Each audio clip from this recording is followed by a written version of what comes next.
We've got a terrific sports lineup for you today. Moments away, it's Michigan, Ohio State, a classic Big Ten matchup. The Buckeyes still hoping to earn a trip to the Rose Bowl. And then at 3:30 Eastern Time, Jack Nicklaus, Greg Norman, Nick Faldo, and Curtis Strange compete in golf's most entertaining event, the Skins Game. And there's more. Tonight at 8 o'clock Eastern Time, Notre Dame meets Southern Cal. Heisman hopeful Rocket Ismail, injured last week, expected to play for the Irish. We'll have more on that at halftime. But first, we go to Columbus, Ohio. Michigan, Ohio State. Enjoy the ball game.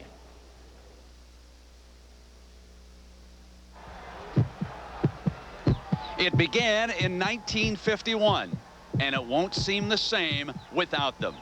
Woody Hayes, the coaching legend who stormed the sidelines for Ohio State. And for that school up north, Bo Schembechler, who was hired in 1969, did likewise at Michigan. They breathed fire into a college football rivalry that became one of the best in the nation. And now, for the first time since '51, back when Harry Truman was president, Ohio State and Michigan will get ready to do battle without either Woody or Bo on the sideline. It won't be the same. But for the new Michigan coach, Gary Moeller, it's a bit of a homecoming. He was the captain of the Buckeyes back in 1962.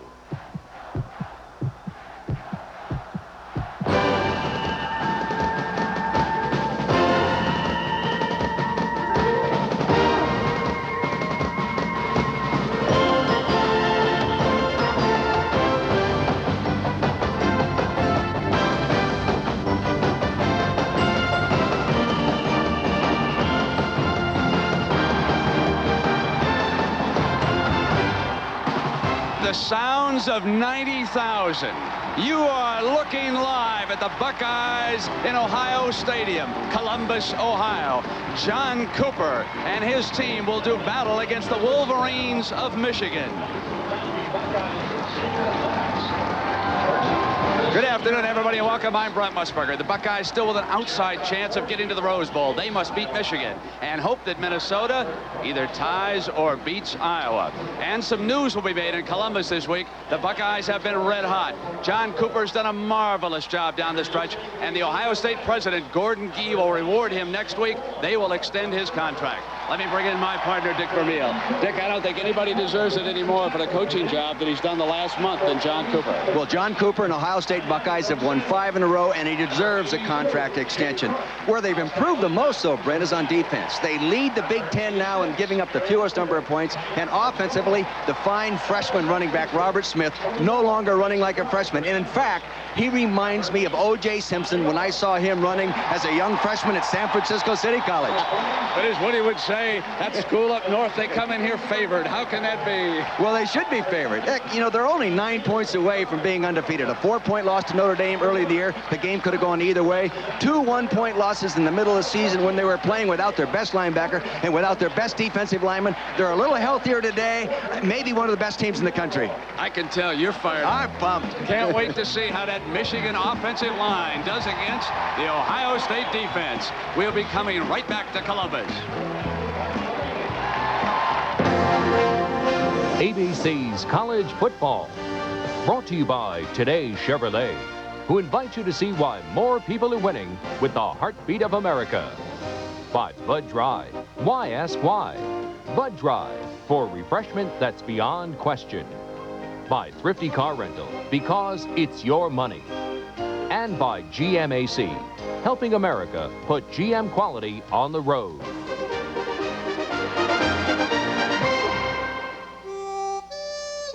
Last year, more truck owners switched to Chevrolet than to any other truck. Listen to the heartbeat. Nearly 200,000 in just 1 year. So if you're still not driving a Chevy, what are you waiting for? More people are winning with the heartbeat of America. Today's truck is Chevrolet.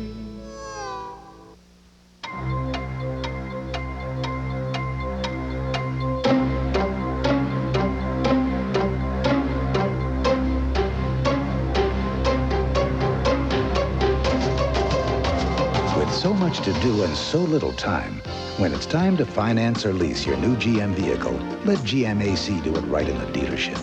GMAC. Nobody wants to put you and GM quality on the road faster, so you'll have time for more important things. The familiar sounds of the Victors, one of the greatest fight songs in college football, as the Michigan band is here too. A little bit of a new wrinkle involving the footballs for this game. Mark Jones, what's that story downstairs? Well, Brent, Dick, it's interesting to know that each team gets to use the football of its preference on offense. Today, Ohio State will be using a normal football, while Michigan, on the other hand, will be using an unconventional type of football called a double grip football. It's brand new. Now, it's the football on the left coming up right here. It has dimples or grooves in it, much like a golf ball. And Michigan has been using it for about 3 games now, and the players all love it. Elvis Gerback, the quarterback, says he loves it. The receivers say it gives them a type of suction and it sticks to their hands, so it helps them in that respect. You know, it's interesting, too, that tests show that it travels about 13 yards further on average than the normal football in adverse weather conditions. Today, hey, we've got those adverse weather conditions, windy with a chance of rain, so it'll be interesting to see if it's a factor. Guys will have a look out for those. All right, Mark, that's a wrinkle of Charlie Finley. And when they go from right to left here with that breeze at their back, Michigan hopes that that dimpled football will work wonders for their passing game. Gary Moeller played here for 3 years. He has also been a head coach here. That was with Illinois. And he was the last victim of the late Woody Hayes back here when he brought the Fighting Illini in, and he suffered the final setback that Woody Hayes was able to score with a victory here. Meanwhile, on the Ohio State side, it will be the veteran quarterback number 15, Greg Fry, his last game in Columbus. And he hopes to lead the Buckeyes down to Jacksonville, Florida, if not Pasadena, because the winner of this game, if they don't make it to the Rose Bowl, will go to the Gator Bowl, and the loser to the Liberty Bowl. Brent, Gary Moeller, the head coach at Michigan, told me he felt that if there was an advantage anywhere, it would be the advantage to Ohio State in that their quarterback, Greg Fry, is a 5-year senior, and that extra experience coming into a big game like this is a real edge for that team. Ohio State won the toss. They deferred. Michigan will get the ball to start the game. And that means you will see one of the best kickoff returning teams in the nation. Desmond Howard, who leads the country, will be back deep. And we would expect that Ohio State will attempt to keep it away, as Tim Williams will put the ball on the tee, and we'll be underway.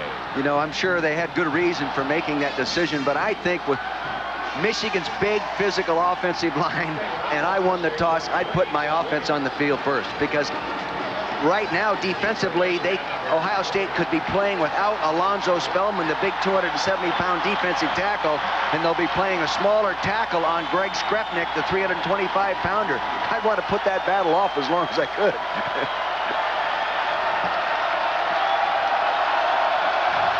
Underway. Alexander's hands at the goal line. Trying to get an alley on the outside, and he is going to be out of bounds at the 21-yard line. Benny Clark, number 7, a cornerback, there defensively on the kickoff team. Elvis Gerback with 16 touchdown passes for the Wolverines. And behind him, his leading rusher, John Vaughn. But expect to see plenty of the freshman Ricky Powers. Gerard Bunch, he beat the Buckeyes in the 4th quarter a year ago. There's that great offensive line. Dean Dingman, Kodak All-American already. And the rest of that talented bunch. Gerback, who likes to throw on first down. Gary Moeller calling the plays for the Wolverines. Starting out the game with 2 tight ends, 2 wide receivers, balancing up the defense. Vaughn on first down, no daylight. The defense was there for the Buckeyes, and let's meet that group. Ken Coleman steps into the starting lineup in place of the injured Alonzo Spellman, sideline with a bad ankle. Jason Simmons coming on strong, and Steve Tovar is one of the best linebackers in the Big Ten. Benny Clark leads a secondary that includes Peel, Pelini, and Foster Paugh. Second down, 11 yards to go. Bunch back in front of Vaughn. Gerback to throw his first pass of the game down the middle, and open is Howard at the 35-yard line. That play action pass really draws the linebackers. You'll see play action fake, nice fake. He gets a ball fake right, see, now puts the hand on the hip, comes back and he's throwing down there. The linebackers would normally in a zone defense drop into this zone area, but the play action throws them on the line of scrimmage. 15-yard gain for Howard and a Wolverine first down at their own 35. Alexander again in motion. Bunch the fullback. Tovar riding him to the 40-yard line. Bill Young, the defensive coordinator for Ohio State, said that what they had to do is not line up physically and take them on man for man. They want to line up. You'll see them, the defense here in red. They're going to move the defense around. They're going to slant and stunt. They don't believe they can sit in there and take them on physically. The offensive line for Michigan being too physical, too big. Second down and 5 for the Wolverines. Van Dyne steps in motion. Vaughn, the ball carrier, trying to get outside and could not avoid Jimmy Peel. This is an example of what Bill Young said. He said the next thing we're going to do after moving the defense, slanting them on one way or the other, we're going to line our safety up on the line of scrimmage. Now, he's up on the line of scrimmage to the right side of your screen. He's going to be up in an 8 and a 9-man front as he cuts back. The safety, you'll see, beyond the line of scrimmage making the play. This will force Michigan to get into their passing attack much sooner. A 4-yard loss. 3rd and 9 for Gerback. Two talented and dangerous wide receivers. Gerback straight back, has time, throws to the fullback, and Bunch breaks a tackle, and he's out. Fumble! Buckeye ball. It can be returned by Cook.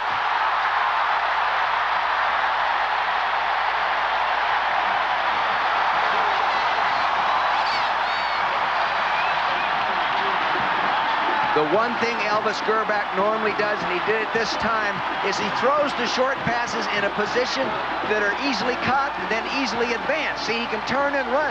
But Bunch gets the ball out in his right hand there, see, and he gets it knocked out. There it is. As Brent said, you can now run the football, as in pro football, as long as it's crossed the line of scrimmage. Another look. You've got to tuck the ball under tight. He's got it out in his hands. My gosh. Coach going to kill him on Monday. See that? You've got to keep it tucked in.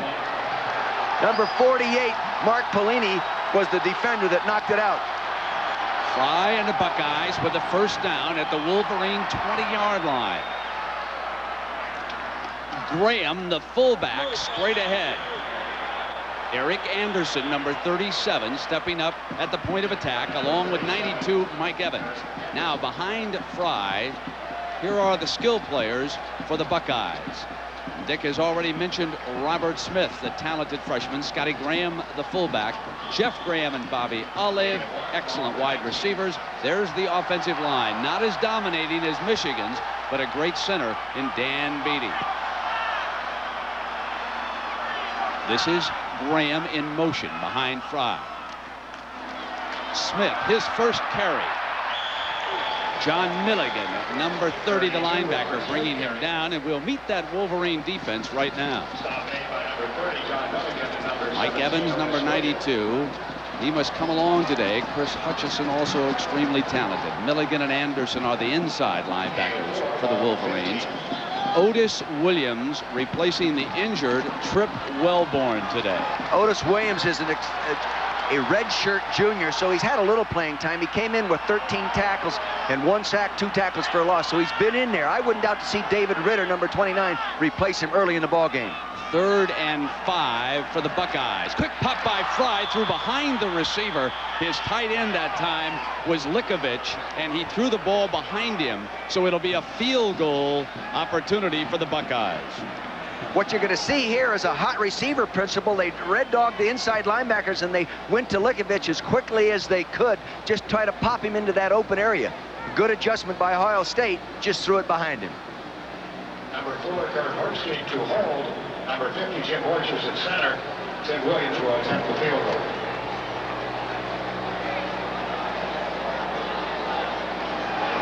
Kirk Herbstreit will hold it. It's a 33-yard attempt by Williams. With the wind in his back, the Buckeyes move ahead 3-0, taking advantage of the fumble by Gary Moeller's fullback.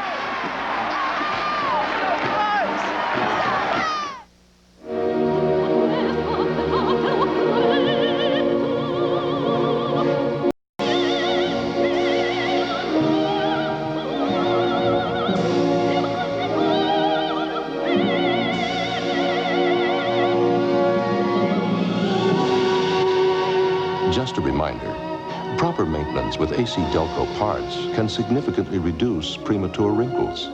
AC Delco, it's like buying time. What a feeling, feeling fresh.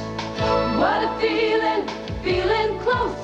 Feeling new Fix-A-Dent fresh. Introducing Fix-A-Dent Fresh with spring water freshness for a crisp, clean feeling. And it holds stronger than any other cream adhesive. Feel it, feel it.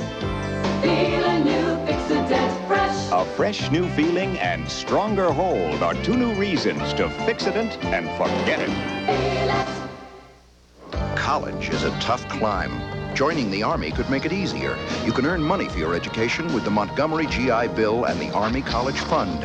And you'll develop the confidence and determination that can get you to the top in college and beyond. Isotoner gloves. 1, 2, 3, 4. 1, 2. Catch this.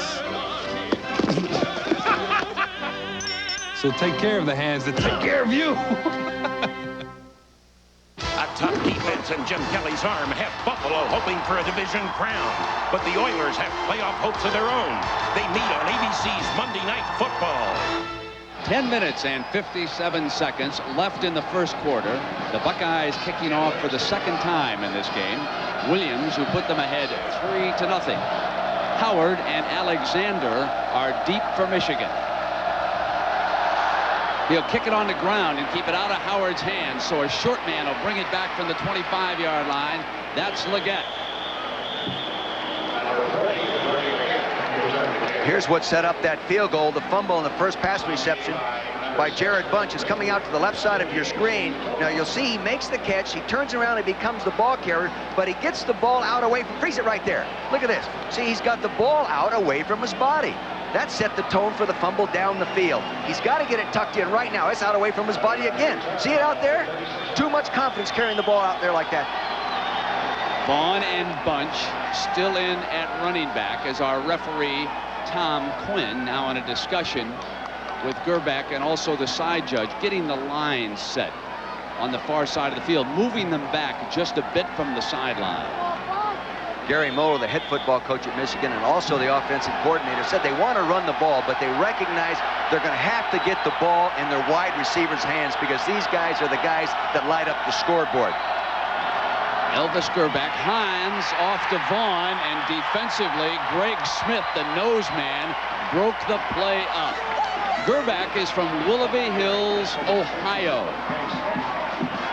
And he is not the only Michigan Buckeye. 22 players on the Michigan team played high school football in Ohio.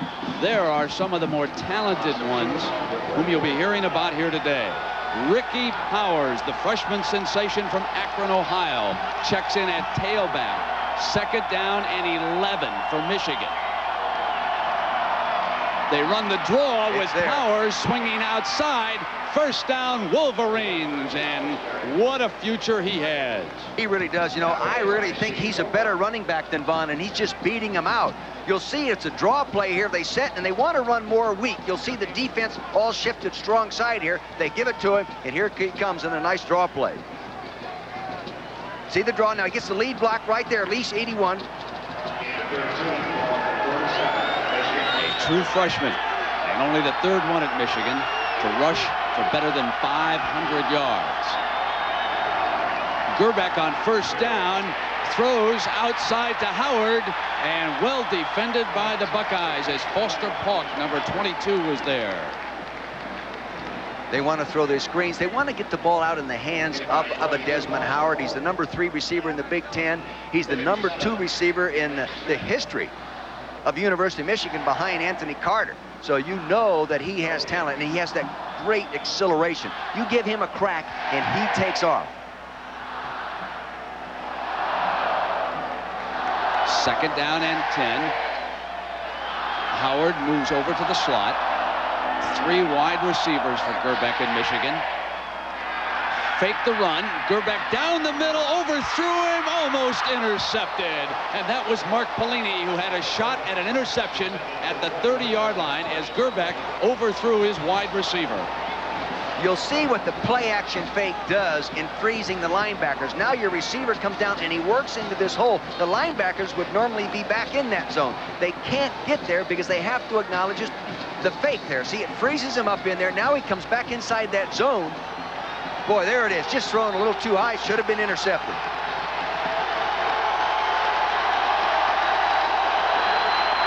One running back in this 3rd and 10 formation for the Wolverines. And on the draw play, they'll use Powers. Short of the first down. Michigan forced the punt.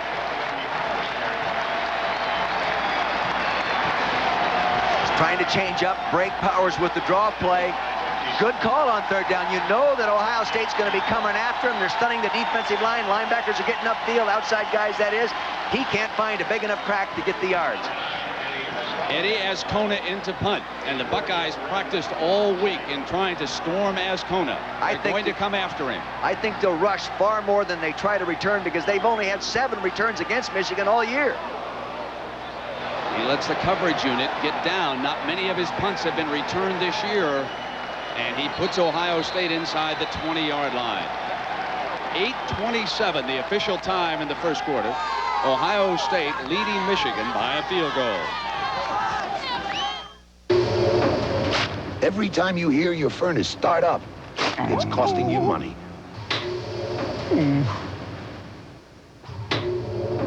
Want to save money for a change? Then call your insulation contractor and insulate safely with CertainTeed InsulSafe. It's non-combustible, pure white fiberglass that may help lower your fuel bills all year long. So stop listening to your money and start saving it. Ask your insulation contractor for CertainTeed InsulSafe. Chevy's got this truck, S10EL. More mileage than a leading import for less money. I said that's more for less. I told Chevy if you tell everybody about it on television, everybody's gonna want to do it. The imports will see it. They'll say, hey, we want to do that too. Chevy will say, nope, can't. More for less. That's ours. Then the government will say, maybe we could give the people more for... Nah, more for less. What a concept. There. I told everybody and I feel much better about it. By 10:30 a.m. any business day, one company will guarantee delivery of your overnight air packages to more people, places, and businesses than anyone else in the industry. UPS introduces 10:30 a.m. guaranteed overnight air delivery. 62,000 trucks. No waiting. Things looked very dismal for John Cooper earlier in the season, a controversial ending to both the USC and the Indiana games. Then he underwent back surgery. But now the Buckeyes on a 5-game winning streak, the hottest team in the Big Ten, and still harboring a chance to get to Pasadena and the Rose Bowl. Fry handing off to Robert Smith on the first down. There are 3 teams with a chance of getting to the Rose Bowl. Iowa in control. If they win today against Minnesota, they will go, and Beth Ruiak will be covering that game. We'll hear her special reports at halftime. Ohio State needs an Iowa loss to Minnesota and a victory over Michigan. Illinois needs an Iowa loss and an Ohio State tie with Michigan, plus a victory over Northwestern, and the Fighting Illini could be headed to Pasadena. That is not out of the realm of the possible. An Ohio State-Michigan game in this situation could end in a tie. Not unheard of. These 2 teams, if they don't get to the Rose Bowl, are battling for the Gator Bowl and the Liberty Bowl. The freshman, Smith again, short of the first down, and out to the 22-yard line. So many times this game has determined the Big Ten championship, and it figures to play a role again here today. Decided the Big Ten title 29 times since 35. You know, Robert Smith, you see on your screen, we had the opportunity to broadcast his opening game as a freshman running back right here in this stadium, and there is no comparison between him then and today. He's added so much to his style of running, cutback running, change of pace, burst, and a little more power and more physical. Very fine running back. On 3rd and 5, Fry to throw to Olive. Ohio State first down and out of bounds at the 33-yard line.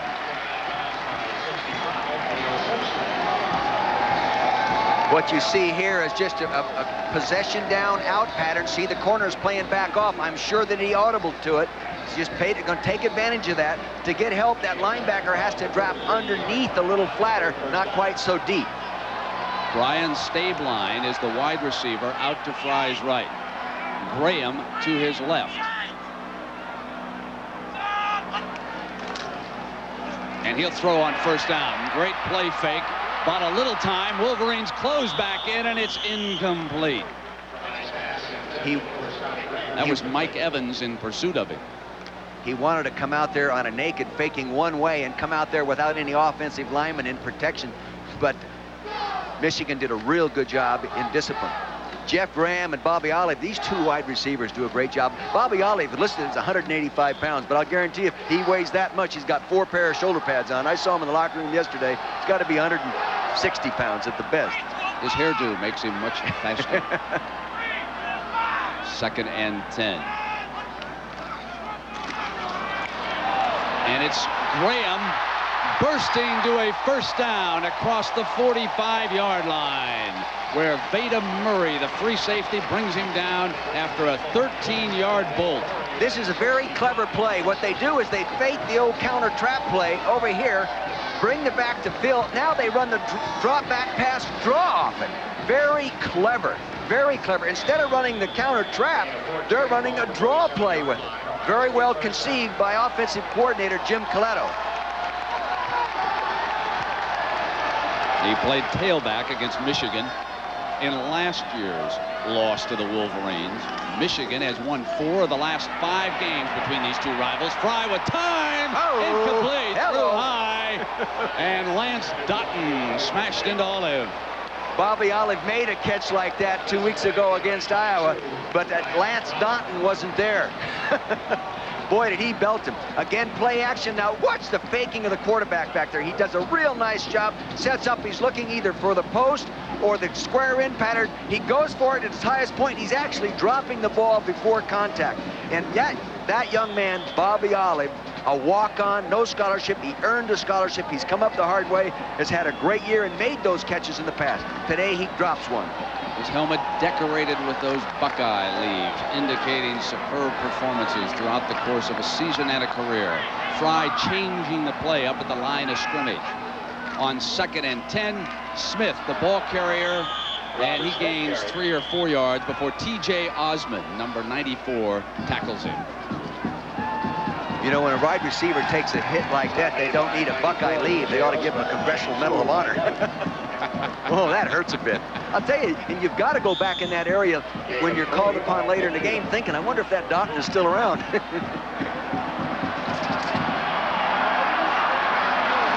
Likovich, the tight end. Olive and Graham, the wide men, toward the top of your screen and the wide side of the field.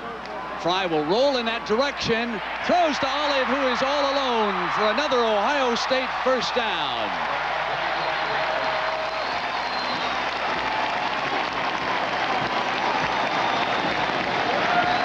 They took the inside receiver and ran a flat pattern. The man responsible for coverage, you'll see Graham, number 84. He will take the receiver to the sideline. Stretch the defense now. He'll stretch him. Now he opens up that zone inside. There it is. The defender, Dotton, playing way too far off if they're in a form of man coverage. He's got to get up there a lot tighter. 14 yards, and the Michigan secondary, without their All-American safety, Trip Wellborn. Otis Williams, who replaced him in that lineup, was on the chase of Graham, and Olive broke free. No more talented tandem in the Big Ten than Olive and Graham. Now it's 1st and 10 for the Buckeyes. Michigan needs to stiffen here defensively, and they do on the first down running play. Number 30 is Milligan, John Milligan, the senior inside linebacker. Out on the inside of that, along with T.J. Osmond, the nose man from Pittsburgh. Like Milligan, he too is a senior. Milligan is the inside linebacker that missed those 5 games early in the year with a broken foot, and they really missed him. You know, I wonder what his parents are doing today. You know, they're both Ohio State graduates. What do you think they're doing? They're cheering rooting hard for their son. for their son, you bet. Time remaining first quarter. 5 defensive backs now in the game.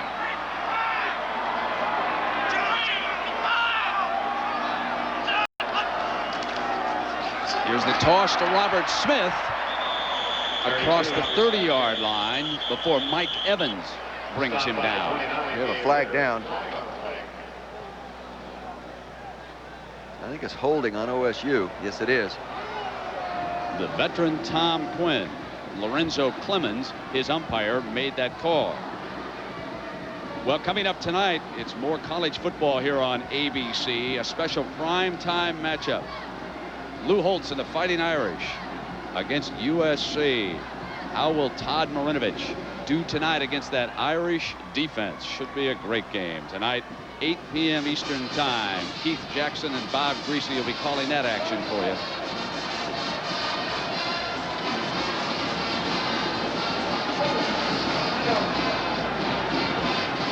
There's the Quinn crew working here today.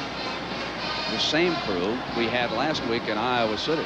You know, in talking to Jim Coletto, the offensive coordinator for Ohio State, he was concerned about being able to pass protect the rush of Michigan. So far, they're doing a pretty good job with it. Coletto's right there to the left side of your screen, just sent in the play, but their game plan centers around throwing the ball more on first down with aggressive run blocking. They've done that. They've been completing them. Then they want to come with misdirection to sort of slow down that quick defense, and then they want to try to get a big play with something that Michigan has not seen. A new play put in the game plan specifically for this one. 2nd and 18 for the Buckeyes, and Fry will run out of it. This will be 3rd and long, and again T.J. Osmond, the nose guard, doing a standout job defensively. Again, they came back with that counter trap draw play, which I have never seen run before. As we take a look at this from the end zone, you're going to see people move here like it's going to be a trap play, but they're going to hand off a draw play. Clever. See, here it is, show pass with a quarterback. He's going to go up there and run the draw. I have never seen that one run. Good little wrinkle. Raymond Harris into the backfield. Oh, come on. More exciting than that. Yeah, come on. Now 3rd and 17. Edwards from the slot, cutting into the middle. Fry going deep to Graham. And Graham to the 25-yard line. It's going to be close to a first down. Lance Doughton, number 22, bringing him down.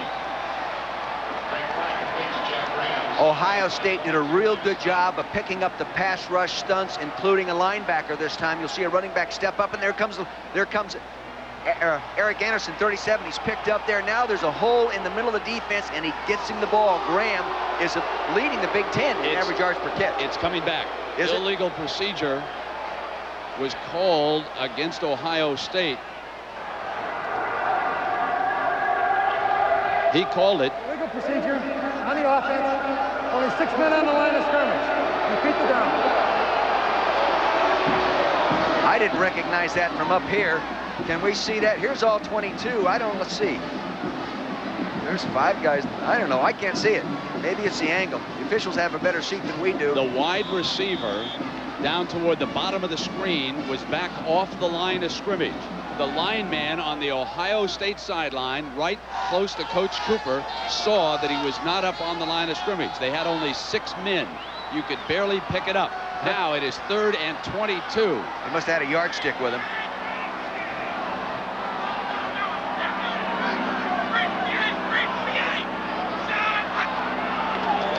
Fry directly back, and the whistle blows. Play was stopped just before the snap. They're stopping themselves so far in this drive. Move the ball, call it back, holding.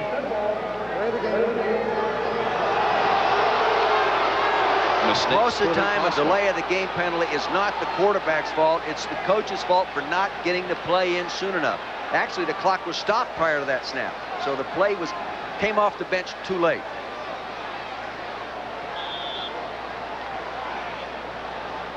Cooper doing a little politicking down there on the sideline.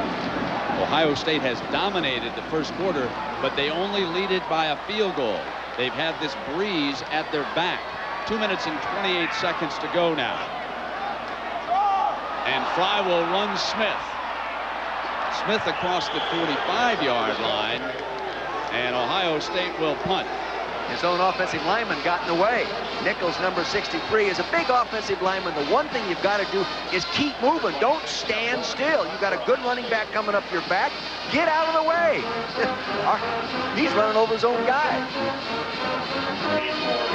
Jeff Bowman steps back to punt, and Desmond Howard has replaced Welburn as the punt returner, as well as being that dangerous force with the kickoffs. Will he handle the punts as well as Welburn? That's what Michigan fans are wondering. He will not get an opportunity here. It'll go out of the end zone and come out on the 20.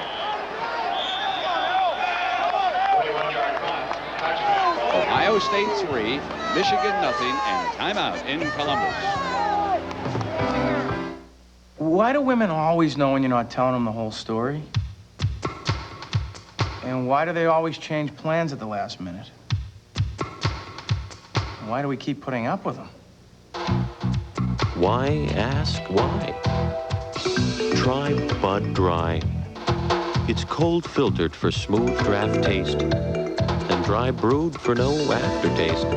So while women may remain a mystery, refreshment won't. Today, more people than ever are getting a kick out of this hot shot. Interstate batteries hit the road fast with all the cranking power and reserve energy you need for even the worst curves in the weather. And Interstate has twice as many dealers than any other battery company in America, so you're never left stranded. For an Interstate battery dealer near you, all you got to do, call 1-800-CRANK-IT. Get the power that goes on and on and on, yeah. As a kid in business, I learned the meaning of a buck 1 penny at a time. Hey, it was my money, and it still is. Thrifty. So when I need wheels on business today, I go to Thrifty. At Thrifty Car Rental, a Chrysler 5th Avenue safety equipped with an airbag is just $39.95 a day. Who says you can't mix business with pleasure? It's the only way to go. Thrifty. Thrifty Car Rental, because it's your money. Thrifty. Gary Moeller, the head football coach and offensive coordinator at Michigan, told me last night, he said, we're going to use some no huddle here, see if we can't control the tempo. Here they are, no huddle. Powers, again the tailback. Alexander in motion for Michigan. Gerback will use Powers on first down, and he battles across the 30-yard line before Clark, who hit him first, can slow him up. Powers has the stronger running legs than Vaughn does. He can break tackles. He can run through the arms. You better get your shoulder pads on him. Now, this young man is only a true freshman. He gets blocks at the point of attack. He doesn't have to have everybody knocked down. See, shoulder pads down, feet still moving, very strong legs. Moeller said he has legs like an offensive lineman. They're big, strong legs. Clark injured for Ohio State. That would be a big loss for the Buckeyes. And there was a penalty called against Michigan. The coaching staff of the Wolverines unhappy on the far side. But Michigan is penalized on this play. Vinnie Clark is their fastest football player on defense, and he's also their best defensive back. Let's see, a number 7 working inside out there. Here he gets him popped there. He gets him down. Let's continue the play. We can see what happens. Oh, he got his knee trapped in there. His left leg got caught underneath. Some of his own pursuit coming in there and hit him from behind. Well, the fellow who fired up the Buckeyes with a pregame talk downstairs with Mark Jones. Let's go down to Chris Spielman and Mark. Yeah, Brent, Dick, you know, this guy knows something about knocking heads as a linebacker. Chris, you played here at Ohio State, and what's your most memorable experience when it comes to this Michigan game? Well, obviously, in my mind, the most memorable experience was when Earl got fired on Monday. We went to Michigan with all the Earl headbands and came out and beat him up there. I'm sure that Coach Bruce appreciated that. But tell me a little more about, you told me moments ago that pro ball doesn't compare to this kind of stuff. I don't think think you can put a value on what the atmosphere, the tradition, the excitement, the band, the fans, and everything. It's something that I was fortunate to be a part of, and I'm honored to be here today and be a guest of the Ohio State football team. I saw a pair of cleats and some shoulder pads in your bag. You thinking about suiting up? Well, I just played on Thursday. I need about 48 hours to recover. I'm getting older. Okay, thanks a lot for joining us, Chris. We'll keep wearing those colors, and we'll speak to you later. Thank you very much. Brent, Dick, back to you. Thank you, Mark. There's a man who is simply a football player. Didn't quite measure up to the NFL standards, but you can't measure the size of a man's heart. And Chris Spielman has all of that. Now playing with the Detroit Lions. And in the Pro Bowl. Gerback on second down for Michigan, throwing complete to Howard, who busts across to the 44-yard line, and a Wolverine first down. They figured if that play worked real well for Ohio State, they'll run the same thing. Outside receiver on the top of your screen, 21. He's going to run a curl in, inside slot, taking the defender out. He opens up the zone. There he is. He gets up. Beautiful catch, going for the ball at his highest point. Now he's a running back. Good job. Lance Price is now in at the corner. Michigan trying to go to work with Vinnie Clark out of the lineup. Alonzo Spellman, injured ankle and all, is trying it defensively for the Buckeyes. They get around him that time, and they bust across midfield before Price and Ken Coleman, who is also replacing Spellman much of the time today, can bring him down. The preliminary word from Mark Jones downstairs is that Clark suffered a hyperextended elbow, and they expect him back after they wrap it. Didn't look like an elbow injury to me from up here. I hope that's all it was. The first quarter ends here in Columbus. Ohio State with a field goal and Michigan mounting a drive. We'll be right back. Hey, what's that? Oh, that's that new Chevy. It's an APV. An AP who? Yeah, it's a code. Top secret. We're talking adjustable composite panels. See that? Zero gravity modular seats. Oh, yeah? Resilient mollustic cuff polyurea fenders. And it's got this Chevy Lumina APV. A very original way more people are winning with the heartbeat. biorhythms. Biorhythm? Yeah. Now it's easy to win with the heartbeat. Kids love these exciting, fast-paced electronic games from Radio Shack. Two-player baseball is a hit. Choose the pitch and the play. Batter up. Dinosaurs let you do battle back in time. Awesome. For a real blast, there's plane and tank battle, kung fu, and raceway. Radio Shack electronic games are so action-packed, I bet they'll even keep this big kid entertained. 20 exciting electronic games from $7.95. Only at Radio Shack, America's technology store. Nobody compares for Christmas shopping. America uses more things produced from oil than any other country in the world.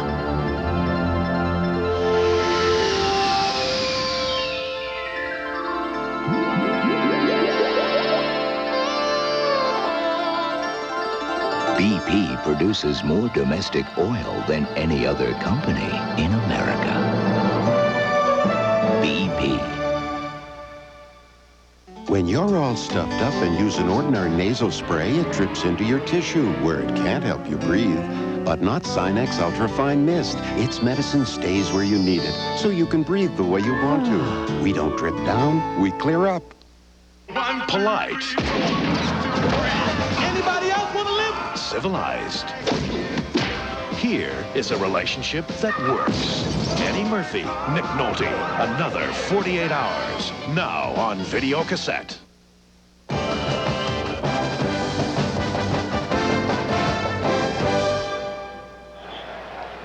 For Buckeye fans, good news as Vinnie Clark checks back into the game, and that hyperextended left elbow has been taped on the sideline. They'll need him against Howard. Howard comes out wide to the right. They are locked up one-on-one out to the right side of Gerback. Second down and short with Alexander in motion and turning back. Powers, the freshman, for the first down. Look at the power. Good strength in there. Dick, here are some guys that you could use on your yard back in Pennsylvania during timeouts. Yeah, look at it. But the thing is, I have cattle all over mine. These guys are out here replacing the divots in this beautiful turf, moving around, make sure. Look at that. Nice sod there. He's putting it back in place. I know they're not looking for Easter eggs. I know that. I think they've got some young women on that crew, too. Yeah. All right, now it is a 1st and 10. Powers, the freshman from Akron, Ohio, starting to carry the load. The wind is at Michigan's back for this quarter. Powers with a big hole. Blasts across the 25-yard line in his personal duel with Robert Smith. Ricky Powers is starting to step up right now.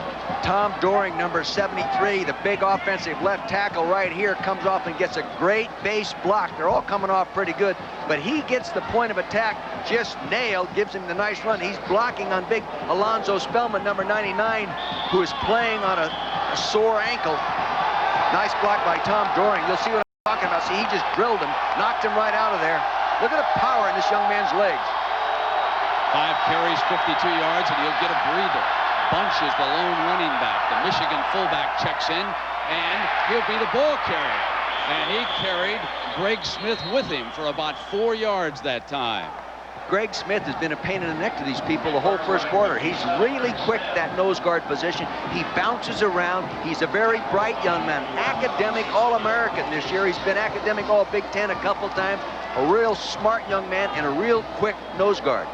Dick, we really want to welcome KTMF-TV, channel 23 in Missoula, Montana, our newest ABC affiliate, the University of Montana, located in Missoula, a beautiful campus out there in the foothills of the Rockies. Ricky Powers back in at tailback. He is behind Bunch. Unbalanced line, set left. Van Dyne comes in motion behind Gerbeck. Best drive of the game for Michigan, and this is the reason why. Powers bolts to the 10-yard line. What happened, the backside offensive guard got the cutoff block. Now you'll see that start in one direction.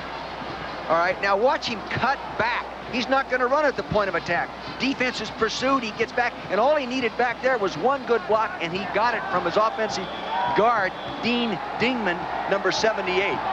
63 yards for the freshman from Akron, Ohio already. A 1st and 10 for the Wolverines at the Buckeye 11, going into the teeth of the noise here in the shoe.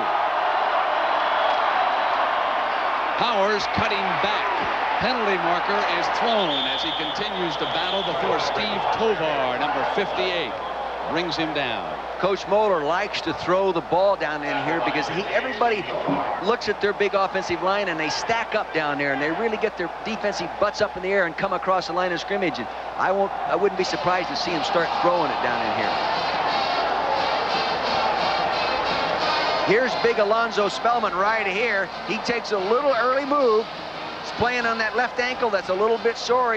Oh, get back, Alonzo.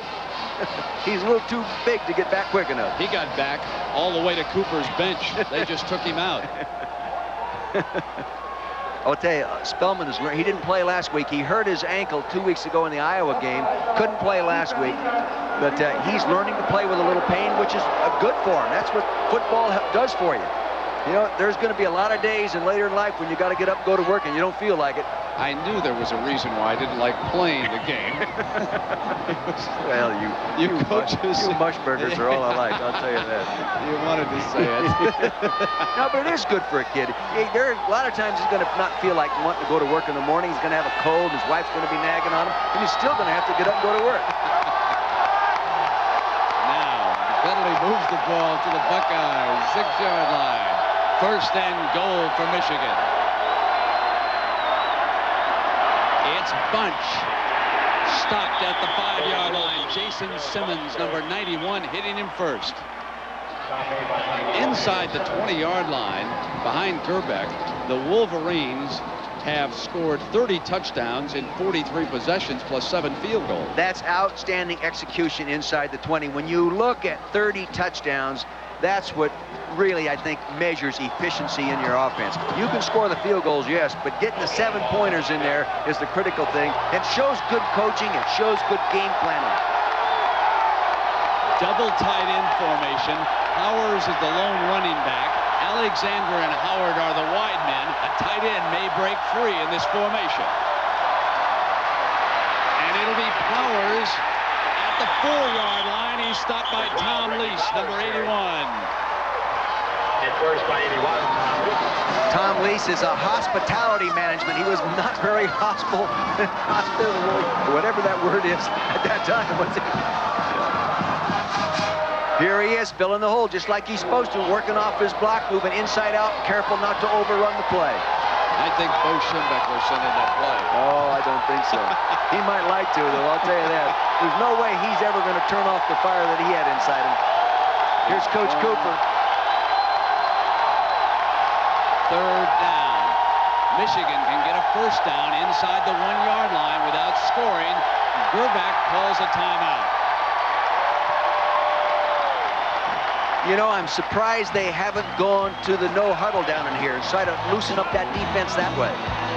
We'll take a break and come right back. 11 minutes left in the first half. A little brains, a little luck, and a lot of late nights. A good family, a good spot, and some good advice. That's the way it's supposed to be. And USF&G is standing behind me. That's the way it's supposed to be. And USF&G is standing behind me.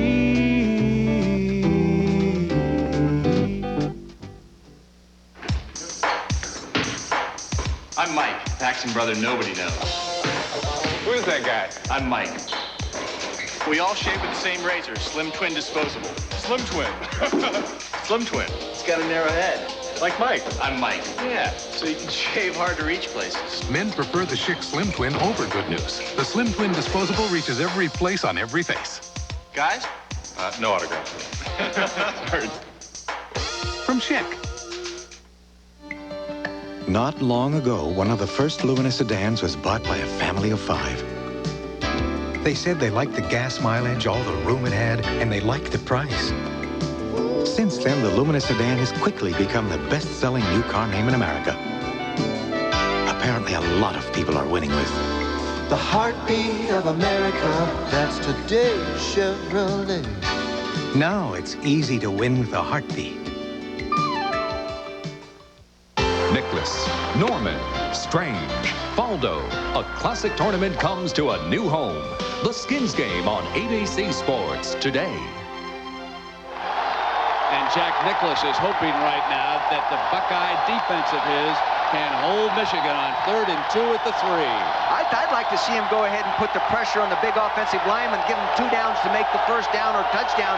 Go ahead and do that. Otherwise, you throw the pass here, it's incomplete. You've got to kick the field goal.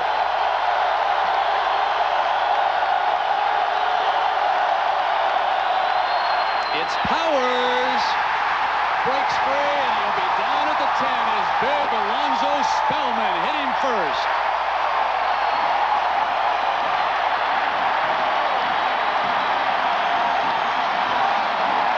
You'll see big Alonzo Spellman. He raised that ankle, doesn't hurt anymore, does it? Here he is, right here. He gets pressure upfield. It's amazing what the motion and intensity can do to you. They blocked it. They tried to kick him out. He got too much penetration. And when you let that 6'6", 270-pound young player get up there, look at him. He's pumped. Attaboy, that ankle doesn't hurt, does it? That's it. J.D. Carlson with a chance to tie it. 27-yard field goal attempt. Ken Solem, the holder. Puts it down. It's low. But it went through. That ball was tipped, too. Carlson's field goal ties the game with 10 minutes and 12 seconds to go in the first half. Ohio State 3, Michigan 3. Life isn't a game, you know, son. You gotta think about making a living. Didn't you ever want to be a baseball player? Sure, but everybody has that dream. It's not a dream.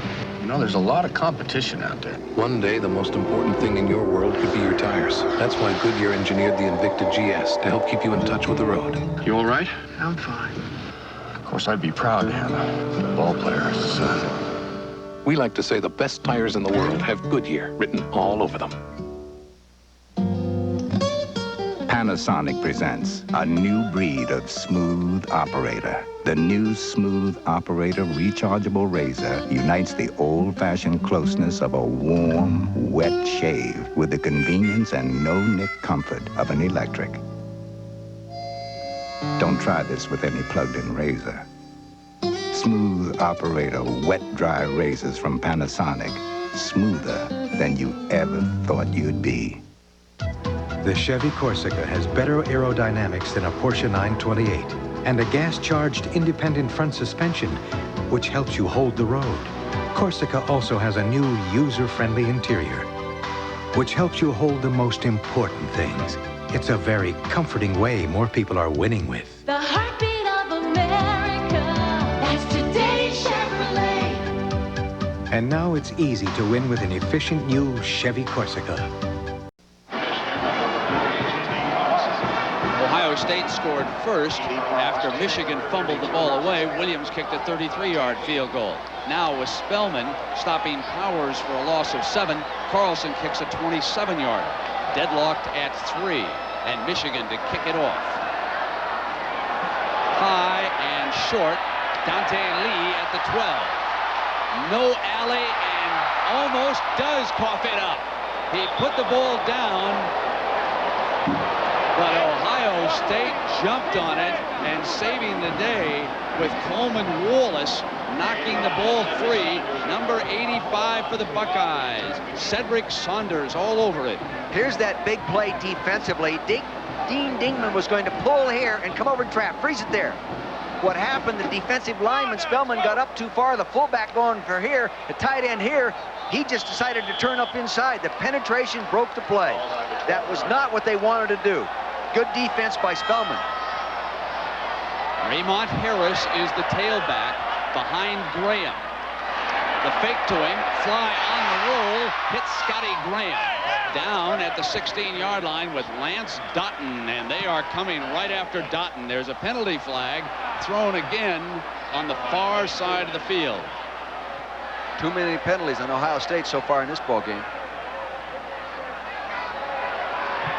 You've got to control your emotion, your intensity, and use it to help you on the snap, not prior to or after, just during the snap. Especially in a game with this magnitude. The rivalry. On the offense, repeat first down, 5-yard penalty. The coaches told me, the Ohio State staff told me, our guys have been ready to play since Tuesday. There's those Buckeye leaves.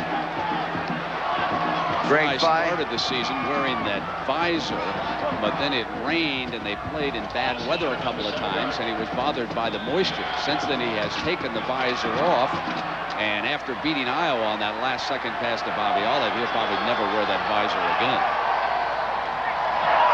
After the penalty, the Buckeyes have the ball on their own 6-yard line. Fumble on the snap, and Fry will wrap it up, but it will be 2nd and 15. You don't think that should ever happen, but it does. I saw it happen in the Atlanta Falcon-Philadelphia Eagle game last week. It happens. It should never happen. Normally, the center drops his tail in his block too soon before the exchange is made, and his tail sinks and pulls away from the football, and the quarterback doesn't get it. Now, Fry, Fry was just granted a postgraduate scholarship by the National Football Foundation Hall of Fame. Congratulations, Greg Fry. He's a bright young man. He's an English major. Michigan will attempt not to let Ohio State out. The wind is at Michigan's back. Raymond Harris, the ball carrier, and this will make it 3rd and long with Chris Hutchinson, number 97, there defensively for the Wolverines. The big thing down here is don't make the stupid mistake. Don't turn the ball over. You're having an even football game. Sit in there and battle. Be content to punt and cover it, but don't do anything foolish with the football. Bobby Olive brings the play in from John Cooper's sideline.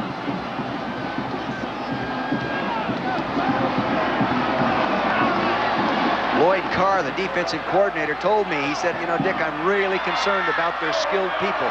They have 3 or 4 guys that can beat you on one play. And Fly will throw out of his own end zone. Standing up, goes to the far side. Tipped, intercepted by Dutton at the 20-yard line. Lance Lance Dutton comes up with the tipped interception. Advantage Wolverines.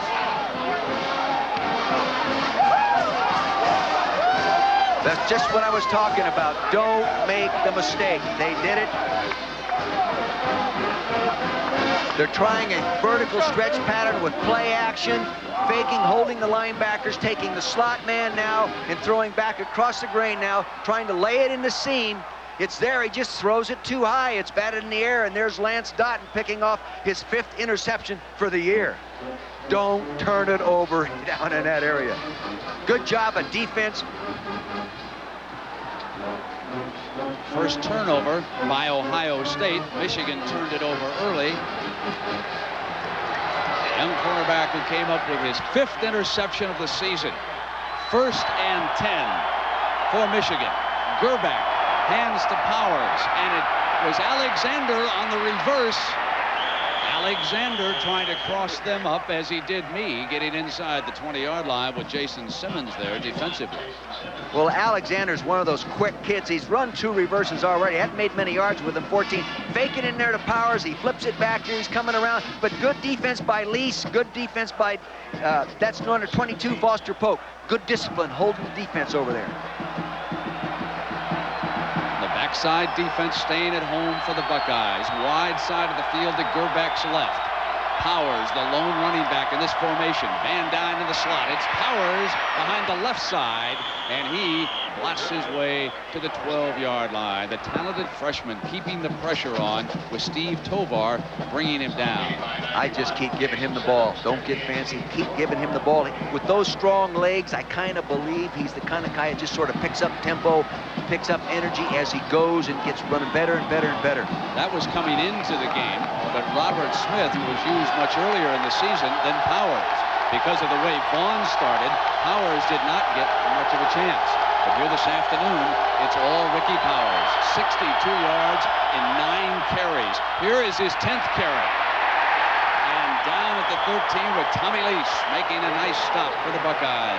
Obviously they're really thinking, hey, if we don't get it with a running play, we'll go for the field goal. We feel good about our kicker. He's been kicking real well. He's came into this ball game with 18 of field goals of 21 attempts inside the 40, 7 for 9 in this area, so he's pretty efficient. But I'll tell you this, Gerback has been throwing the ball efficiency inside the 22. He's got a lot of touchdown passes, 16 coming into the ball game. Solon, a backup quarterback, will put the ball down at the 20-yard line. And the 30-yard field goal cuts through the uprights. Michigan takes its first lead of the day. Following an interception, the Wolverines settle for a field goal, and it's 6-3 with 6:05 to go.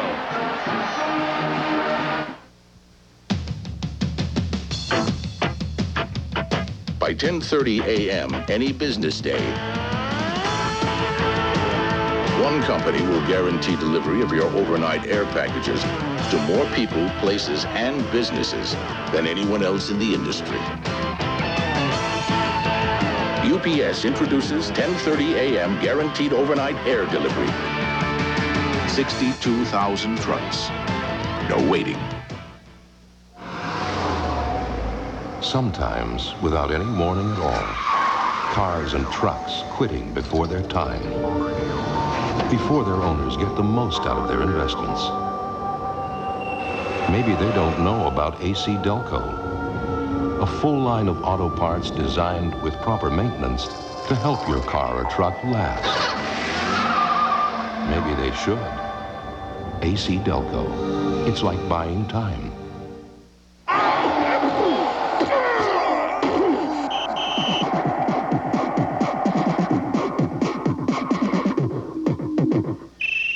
Ready?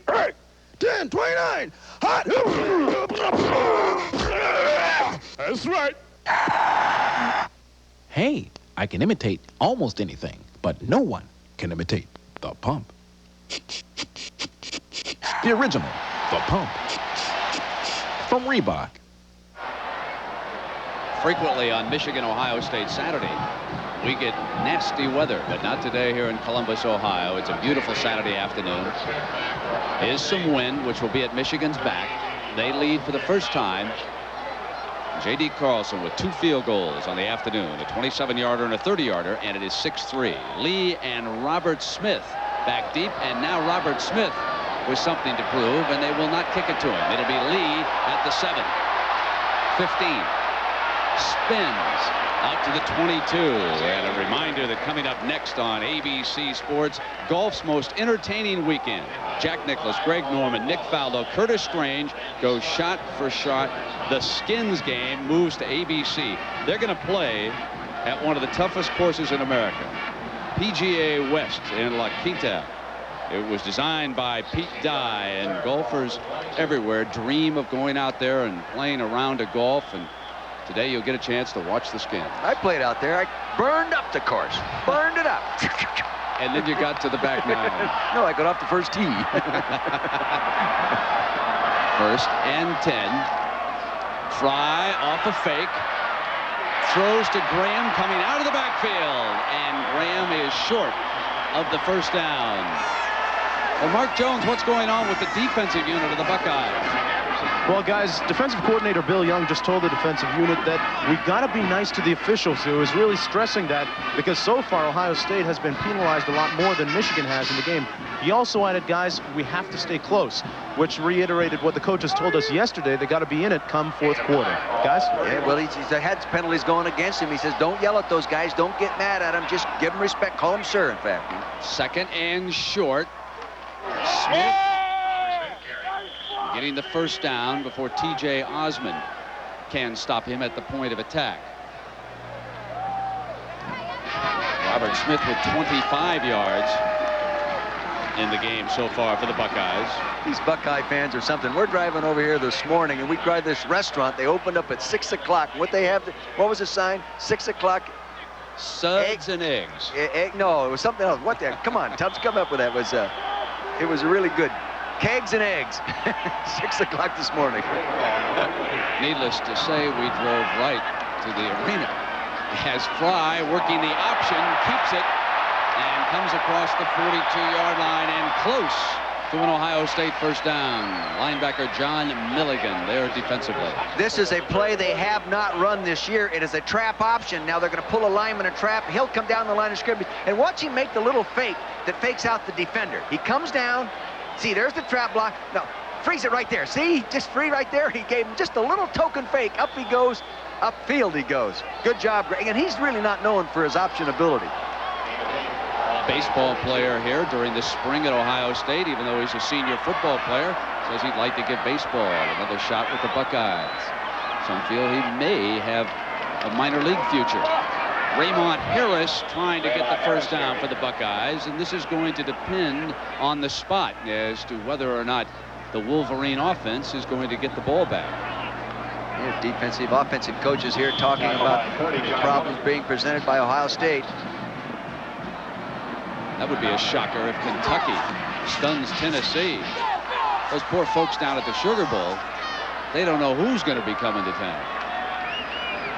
Coming into this game, it certainly looked like it was going to be Virginia and Tennessee, but now Kentucky leading Tennessee by a couple of touchdowns. That would throw the Southeastern Conference right up in the air. That much for the first down.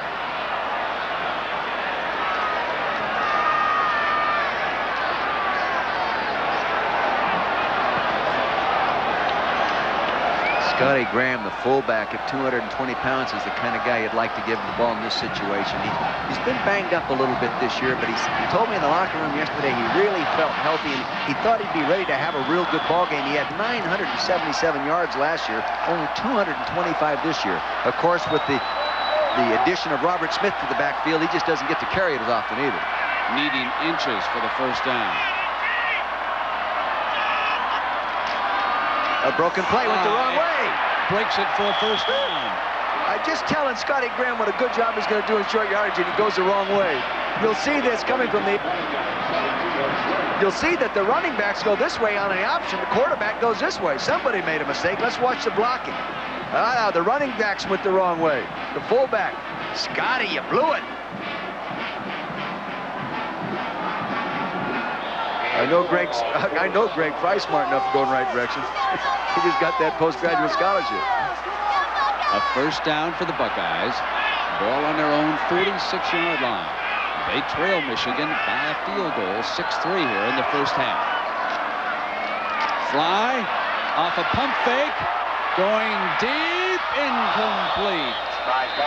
Olive, the intended receiver, and David Key there defensively for the Wolverines. Did you see him make that pump fake? He made that pump fake. We'll show this to you as we run back to this replay, all 20. He comes back off this, makes a pump fake to freeze the safety here so he can get the one-on-one down the sideline. He's got the slot man going down the hole. Now watch the quarterback right here. He pumps right, turns back, and throws left. Old Sid Gilman, if you're sitting home watching that, I know you love that. He'd love to see quarterbacks do that. Second down and 10.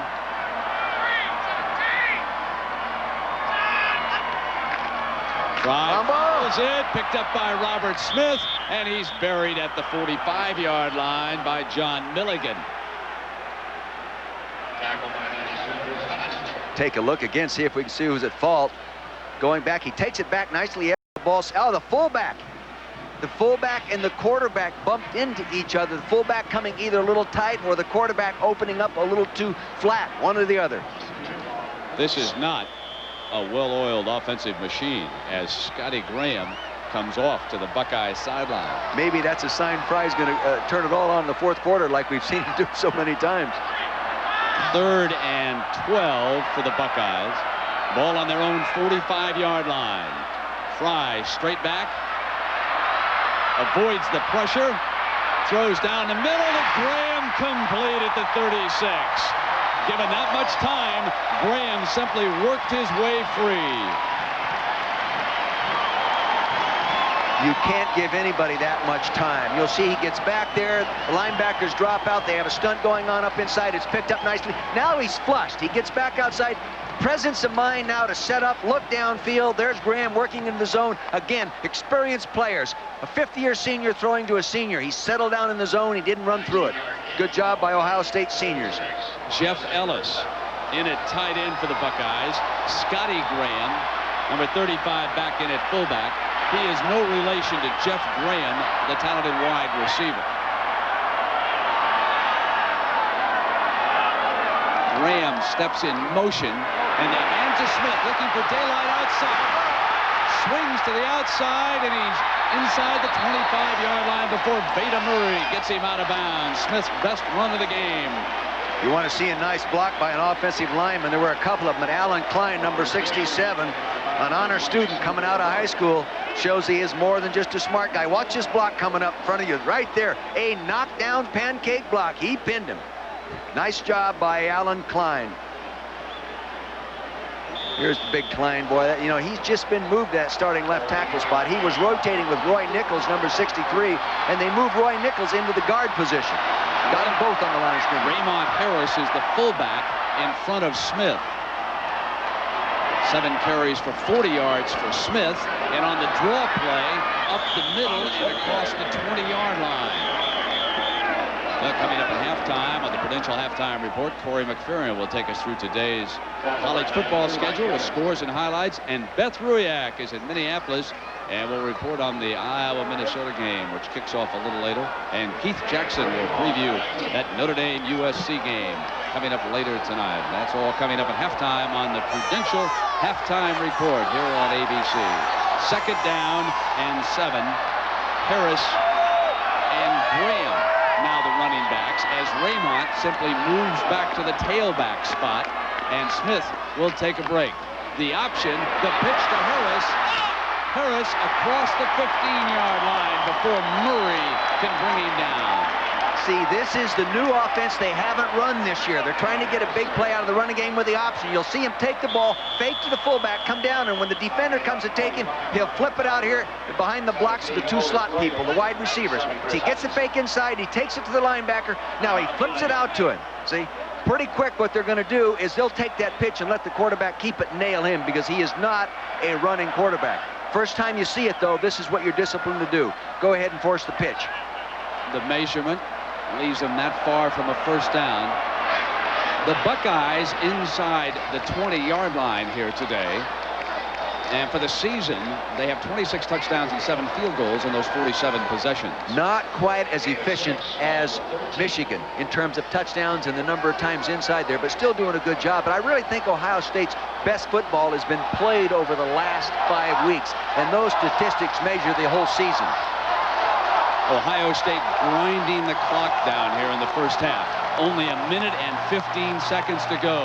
Robert Smith checks back in. They have 2 downs to get the first down. They trail it by 3. They're inside the 15.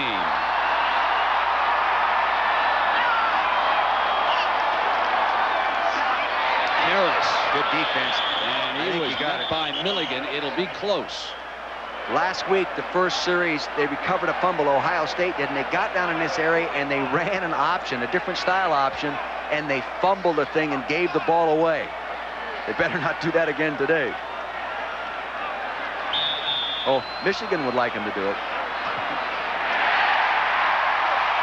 First down. Murray complaining that they should bring the chains out, and referee Quinn saying, I can see it from here. So it'll be 1st and 10 for the Buckeyes. I wouldn't doubt now that Lloyd Carr, the defensive coordinator at Michigan, comes after him with some change-up defense, linebackers committed in dogs or something like that. Graham. Audible. The fullback in front of Harris. Fry to throw. Touchdown!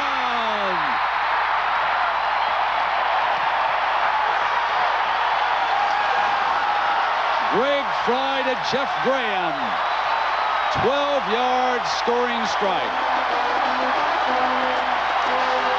He came up to the line of scrimmage. He saw the defense he wanted. He saw the strong safety up here on the line. He ran the tight end in the flat, and the slant pattern by the wide receiver hit him in good rhythm. 1, 2, 3, fire the ball, got it there before the safety could get there. Touchdown.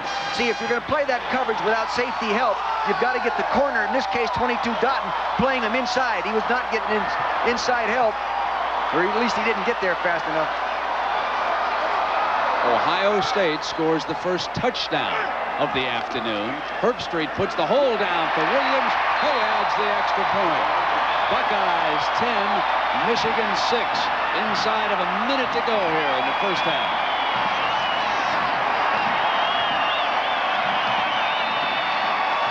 Jeff Graham leads the Big Ten in average yards per catch. Does a great job averaging over 20 yards a catch. Has 11 touchdowns in his career. Every ninth reception, he's put it in the end zone. This guy is going to be a very, very high pick in the National Football League. We won't get to see him, I don't think, in the World Football League, Brent.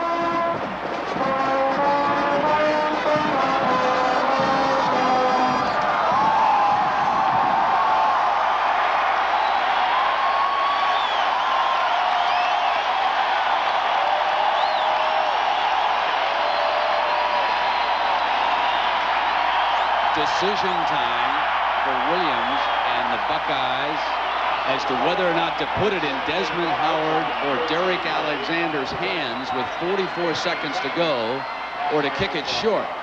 Gerbeck and Michigan working with 2 timeouts and trailing 10-6.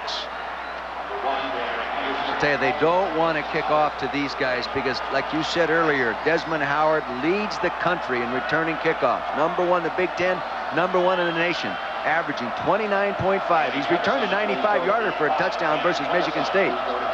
They have a very good concept in the way they return, and people are stealing it, taking it off tape and running it themselves. See, they're kicking the little scribbers. It'll be picked up by Alexander. Surrounded at the 25-yard line and down. 37 seconds left in the first half. And let's go downstairs to Mark Jones. Mark? Yeah, guys, you know, Trip Wellborn underwent knee surgery, and he is obviously not playing in the game today, but he is not forgotten by his teammates. This is the forearm of running back Ricky Powers, who has Trip written in magic marker or some kind of tattoo. So he is obviously part of this team, if not in body, then in spirit. I think all of us, Mark, at ABC want to send along our best to Trip Wellborn. He has such a marvelous spirit around that Michigan team, and he was knocked out, and he will undergo reconstructive knee surgery following an injury during the Minnesota victory last week. He was coming down the sideline. It was a very important punt return for Michigan. And along that sideline, he suffered a knee injury, and they were not able to correct everything with arthroscopic knee surgery. Gerback working against the clock, wind at his back, 36 seconds, and Michigan will use the conservative approach. Powers not wanting to risk an interception in this situation and giving the Buckeyes another opportunity for a field goal or a score. Let's show you exactly how Trip Wellborn injured that knee against Minnesota. He was coming down the sideline. Here he is returning a punt, and watch the leg buckle. The right leg right there. See, no one hit him there before it buckled. I think it just sort of buckled as he went underneath him. A fine football player. He'll be back, though. A senior. There's an explanation about the clock. And Tripp had a chance to talk to his Wolverine players. He's one of the team leaders. This is what he had to say to them.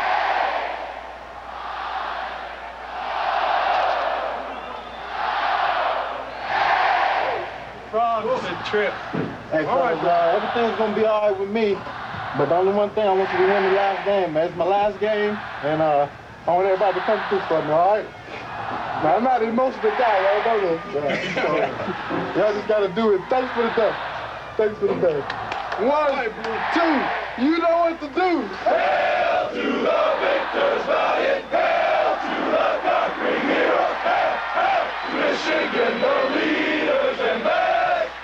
You can just imagine the agony of a young athlete like Wellborn watching this game on television. It's not the same as being out there on the field in the middle of it when you can do something about it. Now he's learning what it's like to be a fan and watching his teammates. And of course, he figures to get an opportunity to play in the NFL despite that knee operation. He'll undergo reconstructive surgery, and then he'll start to hit those weight machines and bring himself back for an opportunity professionally. 34 seconds. Michigan using one of its 2 timeouts. And again, they elect to run the draw. Powers breaks free out to the 48-yard line. Powerful freshman runner from Akron, Ohio. Here's a kid. He came up. He ran for 2,014 yards his senior year in high school and never carried the ball more than 18 times. He's going to carry the ball more than 18 times today. Believe me, Jared Bunch out in front of him getting the nice block. But you can see what talent this young man has. And can you imagine him 2 or 3 years down the road? An injured Buckeye kneeling down. May have lost his wind defensively. That's Jim Peel, one of the defensive backs. And he'll come off to the sideline. 16 seconds remaining. Peel comes to the sideline. 1 timeout left.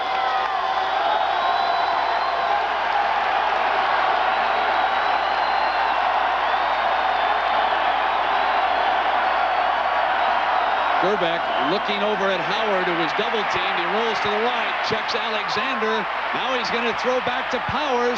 Powers, and it's almost intercepted, and that's going to bring the first half to an end. That was a design type play all the way. Straight drop back, delay rollout, throwback.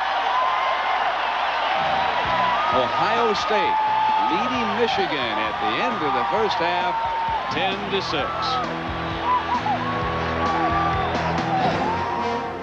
ABC's College Football, brought to you by Today's Chevrolet, who invites you to see why more people are winning with the heartbeat of America. We'll be back after these messages and a word from our ABC stations. Getting to know you. Geostorm. Great way to get away. 16 valves. Hello, road. The turns, the hills. This is it. Now this could be contagious. Getting to know you. Now's the time to get to know the Geostorm at your Chevrolet Geo dealers. Toasters down? Oh. Want to know any more? Ask Ace. That's what I do. This Proctor Silex 12-cup coffee maker is just $7.97, and Ace 70 light indoor light sets are only $3.77. Hey, Ace is the place for me. The product, the proving grounds, the results. STP gas treatment is the edge. She's beautiful, but bored. What'd I get? And she's looking for the sexiest guy in town. We back in the saddle again. Linda Evans, I'll Take Romance, Sunday. Yeah, we just scored. No, I didn't see Kevin get hit. Kev, you okay? I wind up in the hospital, and Bob gets the winning goal. I couldn't let Kevin miss the party. I was having a pretty good time where I was. Friends deserve the best. Friendship. Just being there. The crisp, clean taste of Canada's best beer, Labatt's Blue. I have to be flat on my back to get Bob to buy me a blue. Between friends, it's true blue. Labatt's Blue. Who says lightning can't strike twice? Not your Toyota dealer. Since last month's great savings are back with even bigger deals. Like a fuel-efficient front-wheel drive Celica. High performance at a low price, starting at just $12,698. Wow, just $12,698. And there are great deals on all the great-looking, reliable new 91s. But hurry, even though lightning strikes twice, 3 strikes and you may be out of luck. Frank Turner and Mike Hofeld, Action News weekends here on 7. ABC Sports and the Prudential, celebrating 20 years of college football together, present the Prudential Halftime Report. Brought to you by the Prudential, your piece of the rock. We won't let you get it until you've got it. And now from our studios in New York, here's Corey McFerrin. Welcome to the Prudential Halftime Report. I'm Corey McFerrin sitting in for Roger Twyble. Ohio State at halftime up 10-6 on Michigan. Of course, this puts more pressure, if Ohio State can win this game, on the Iowa Hawkeyes, who play Minnesota today at the Metrodome. They have to win that ball game in order to win the Big Ten title and head for Pasadena. Beth Ruyak standing by at the Metrodome right now. And Beth, the Hawkeyes, what's the mood there? Well, regardless of all the other outside circumstances this year, this rivalry in the Big Ten is always intense, Corey. There will be a sellout crowd here today in the Metrodome, over 63,000 fans. It's the first sellout of the Minnesota Gopher season, but then this game sells out every year, whether it's in Iowa or in Minnesota. The fans here, and by the way, there are over 25,000 Iowa fans, have very clear memories of what happened when these two teams met last year. It was a 43-7 pounding by the Gophers in Iowa City.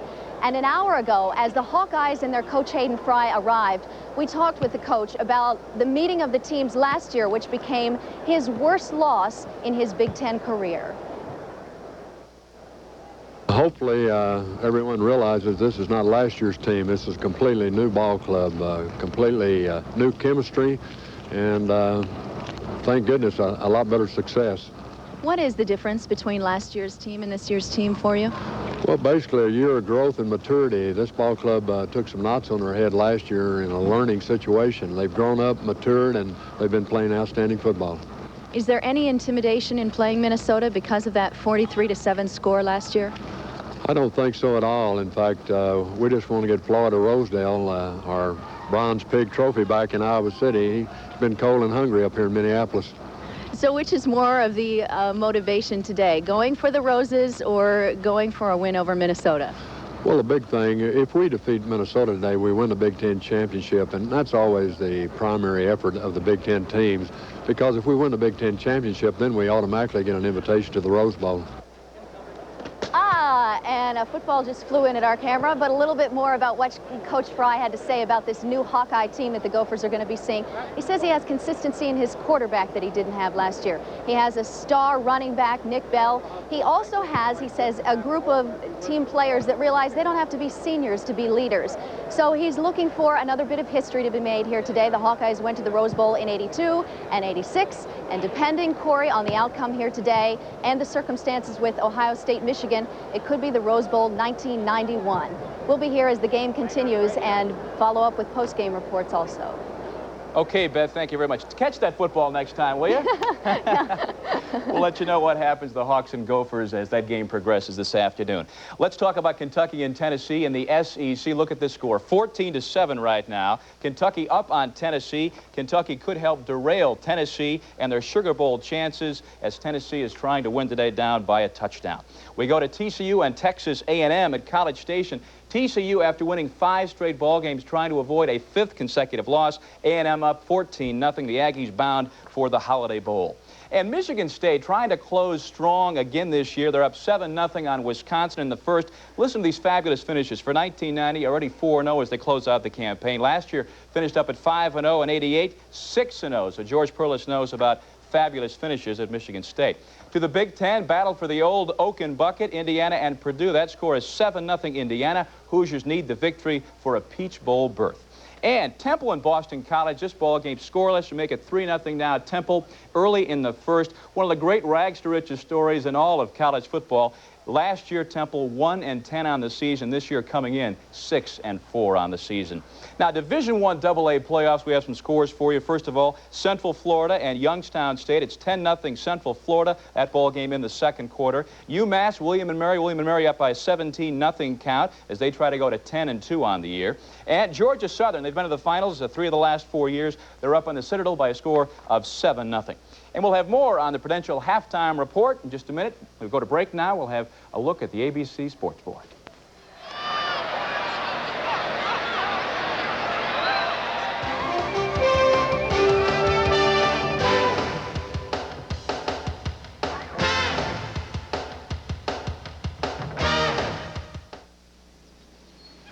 Dad? Yeah? Where do babies come from?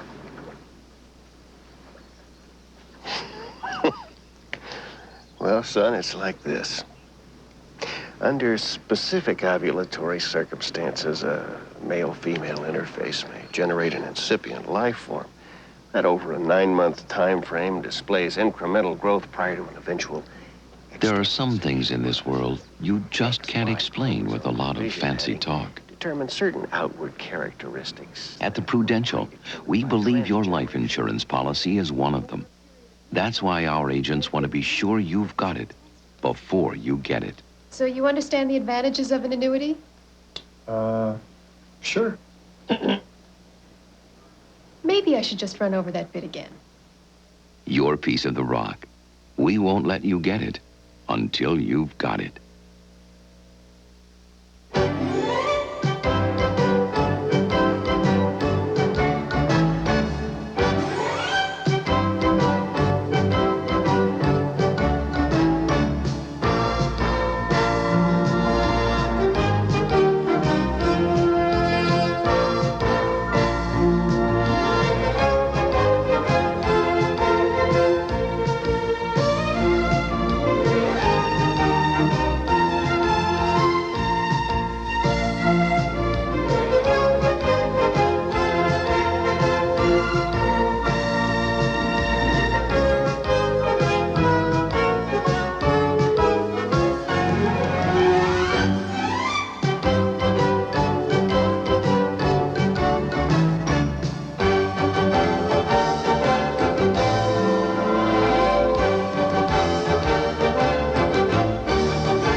Halftime, Columbus, Ohio, the 51st straight sellout there at Ohio Stadium. 88,000 on hand. Ohio State up 10-6. As Coach John Cooper said this week in this league, people remember you for what you did in November, and ain't that the truth?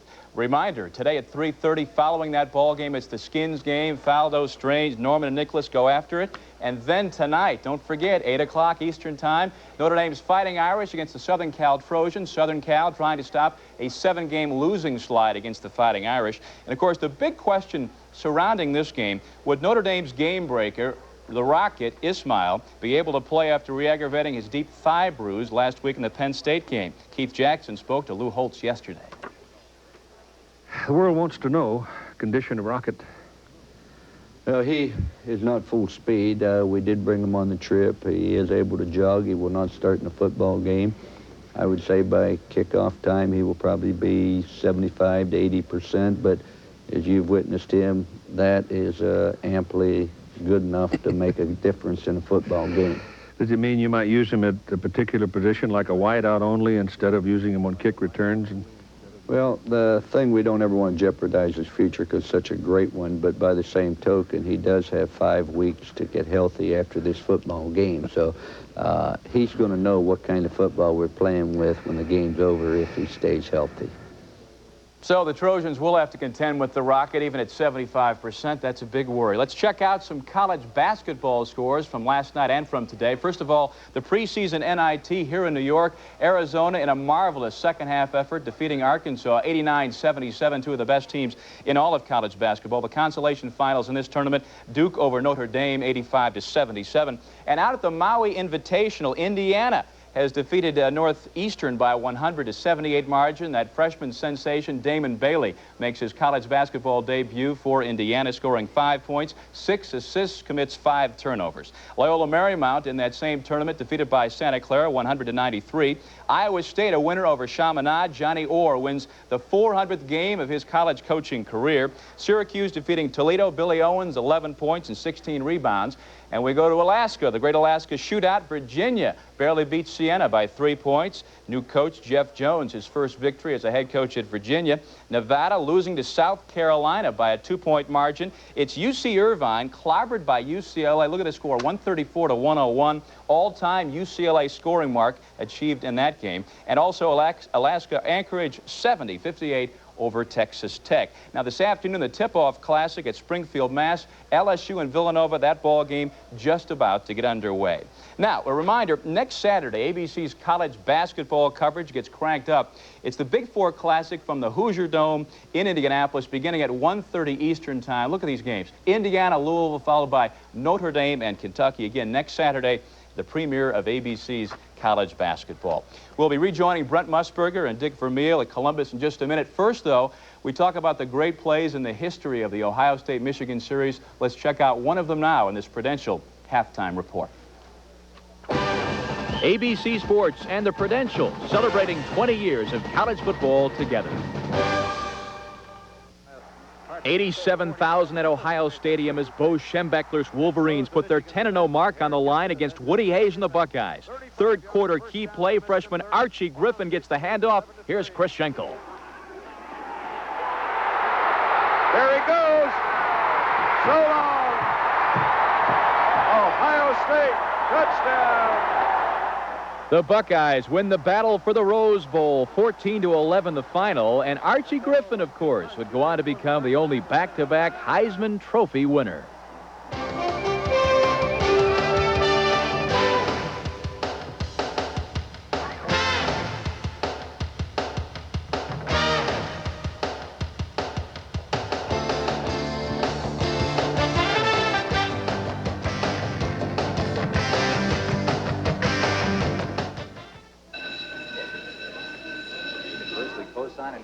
Values diminish as angle x increases. Okay, kids, I guess that wraps up logarithms. Moving right along now to the Pythagorean theorem. Simple, simple, simple. This states that the square of the hypotenuse is equal to the sum of the square of the opposite two sides. As in, a squared plus b squared equals c squared. Got that? Great. Next, advanced calculus. No problem here. Assuming the vector x is a discrete random variable. There are some things in this world you just can't explain with a lot of fancy talk. Satisfies the equation. Now, of course, lambda 1 times eigenvector m cubed with factorized polynomials. At the Prudential, we believe your life insurance policy is one of them. That's why our agents want to be sure you've got it before you get it. So, do you see the tax features of this particular policy? Yeah. Perhaps I should go over it again.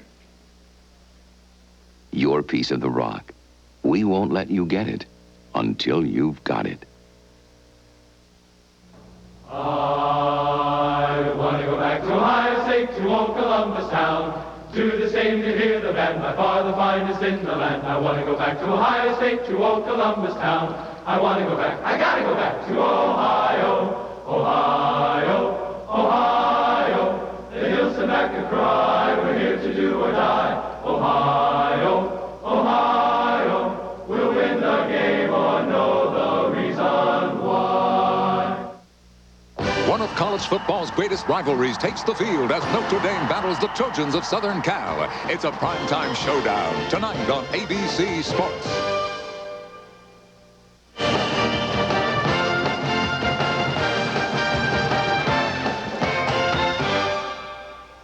Corey McFerrin back once again in New York. First of all, I want to update you on the LSU coaching situation as Curly Holman, the Southern Miss coach, appears to have the inside track to replace Mike Archer. Ex-Pitt coach Mike Gottfried has withdrawn his name from consideration.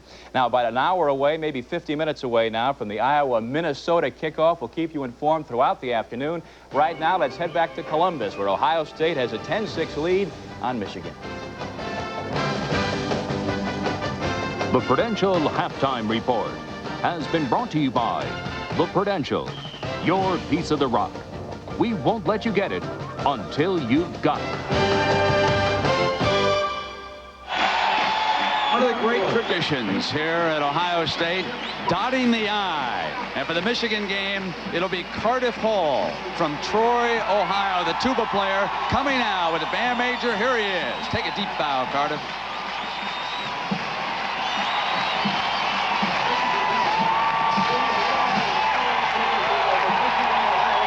I tell you, Dick Vermeil, that'll stir your emotions and get you ready for Michigan and Ohio State. Listen, we've had a couple of big plays in this game. For Michigan, I think the biggest of the game was probably turned in by Lance Dotton defensively for Yeah, and the batted pass. And they didn't get that much out of it. They got the 3 points out of it. But it was a play-action pass. The ball was thrown in the seam and then tipped. You'll see Greg Fry making a play-action fake, moving to his right away from the direction he's going to throw the ball. Now he sets up, looks back, he tries to lay it in the seam. It's almost there, but he gets it a little high. It's tipped, and there's Dotton making a big play. Normally, you'd like in that situation, get on in and score. They got 3 points. Inside the 20-yard line, they settled for a field goal. The only touchdown of the game was thrown by Greg Fry. It's audible on the line of scrimmage. He saw the defense he wanted. He got it. He executed it. Good game planning by the offensive coaches. Ohio State leading at 10-6. What must Michigan do here in the second half? I'll tell you, Michigan hasn't gotten into the game plan as described to us yet. They've got to come after him with that straight drive blocking. We'll see what they do in the second half coming up in a moment.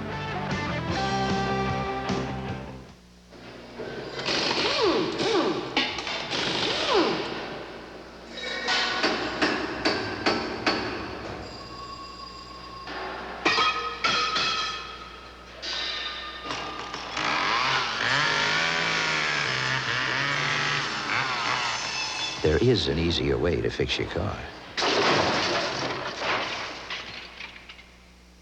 Get a Civic 4-door from Honda. A6, hurry and you'll make it. Delta Airlines ticket agent Sam Singletary knows how to get people moving. Mr. Franklin, your bag. But sometimes he has to show off a few moves of his own. The kind of moves that made him a first-string halfback. Sam Singletary shares a feeling with everyone at Delta. He loves what he's doing, and it shows. We love to fly. He's the kid. And it shows. If you could reach into your TV, take the picture, and put it anywhere you want, you would discover the miracle of liquid crystal entertainment. The miracle of Sharp Vision. Sharp Vision's flat picture can be any size to fit any wall in any size room. Enjoy the crystal clear picture from any angle, and Sharp Vision disappears when not in use. Liquid Crystal Sharp Vision.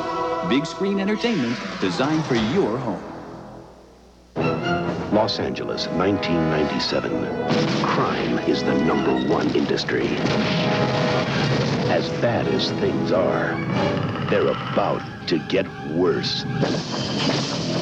Much worse. He's in town with a few days to kill. Predator 2, rated R. Now playing at theaters everywhere. ABC's College Football, brought to you by Honda, maker of fine quality automobiles. Test drive a Honda at your local dealer today. And by United Airlines, serving over 200 cities in the U.S. and around the world. Come fly the friendly skies. All week long, the Buckeyes heard from their coaching staff about the Rose Bowl. Not the Gator Bowl or the Liberty Bowl, but still the Rose Bowl. And if they can beat Michigan here today, and if Minnesota upsets Iowa or ties them, then the Buckeyes would be headed to Pasadena. But if Iowa wins and John Cooper wins, then Ohio State will go to the Gator Bowl. But if Michigan comes back here in the second half and beats Ohio State, then Michigan will go to the Gator Bowl in Jacksonville, Florida, and the Buckeyes will go to the Liberty Bowl to play the Air Force Academy. Even Coach Cooper's trying to be nice to the officials. You see him with a smile on his face. Some of the other bowls that are unfolding, and didn't they get into it this year when they were premature in making their selections? I guess it's like buying futures. If you're at the commodities market in Chicago and you go down and buy futures on oranges and it doesn't work out, you suffer the consequences. And much the same thing happened to the Sugar Bowl. So it's one of the last bastions of American capitalism, and sometimes it doesn't pay off for you. Meanwhile, J.D. Carlson with a pair of field goals for the Wolverines, putting the ball on the tee. He'll kick it off. Ohio State leading it by 4 and set to return. And Dante Lee up toward the top of your screen. They've done a great job of covering kickoffs all year, only allowing a little over 16 yards of return. That's outstanding coverage. Good special team coaching. They want the ball in Lee's hands. Twist to the 28-yard line. The numbers show a fairly even first half. Each team turned the ball over. There was the interception by Ohio State. Michigan fumbled. That led to a Buckeye field goal.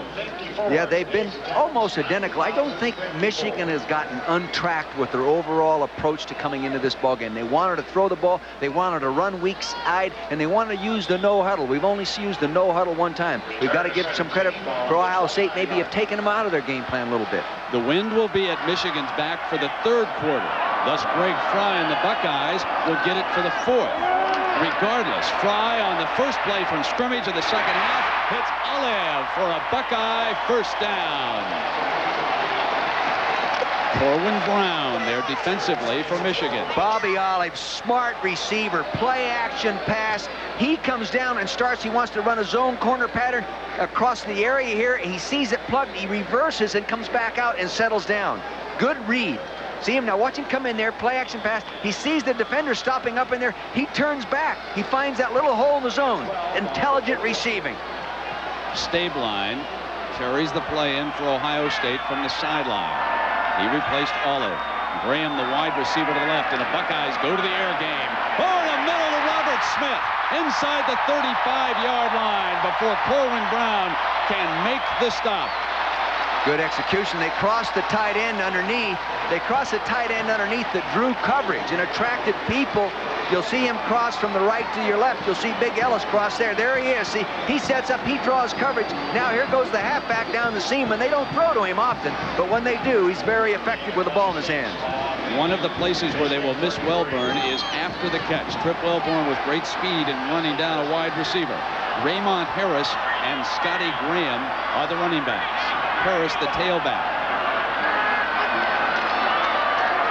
Harris inside the 30-yard line, and he was dragging Martin Davis with him. He was close. If he'd have seen, there was a little cutback back there. If he'd have gotten his shoulders parallel to the line of scrimmage, he would have seen that as he entered the hole and would have broke it back. Stabline again bringing that play in from the sideline as Ohio State continues to shuttle its wide receivers. Michigan wanted to change a defensive player and could not get him onto the field. That was Dave Ritter. He had to turn around and go back out. Scotty Graham straight ahead to the 25. Mark Jones, what do you got for us downstairs? Well, guys, just a couple points from the locker rooms. In Michigan's locker room during halftime, a lot of ranting and raving going on, a feeling of what should have been for the Wolverines, a lot of blown opportunities. Meanwhile, with the Buckeyes, it was a very optimistic feeling, and maybe the most important thing is that Alonzo Spellman for the Buckeyes will be played even more than he's been playing in the first half. He's a lot better off than they thought because of the ankle injury. This is the type of game that can make you forget about a lot of pain. Buckeyes continue to rotate Raymond Harris. Now he is the fullback in front of Smith, who is the tailback. Third down and 2 for the first down. Fry showed some option in the first half.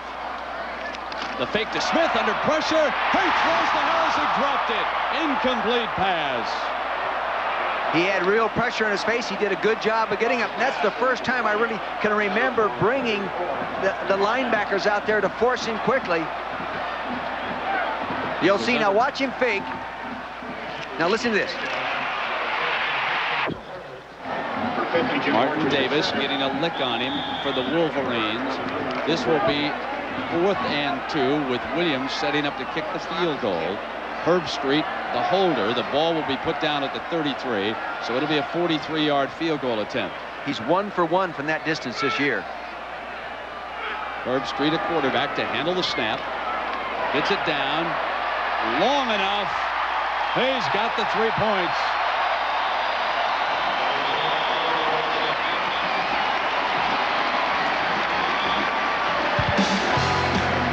And Michigan trails it by 7.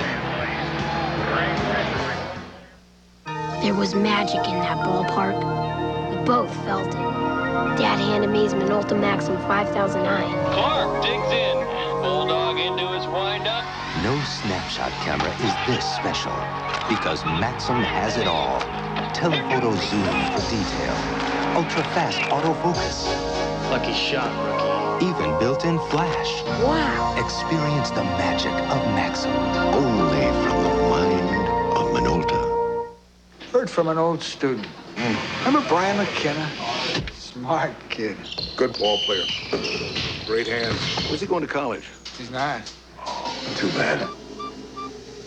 Studying aviation electronics. But you said In the Navy, then college. The Navy College Fund in Montgomery GI Bill. Over $25,000 for your college education. You and the Navy. like I said, smart kid.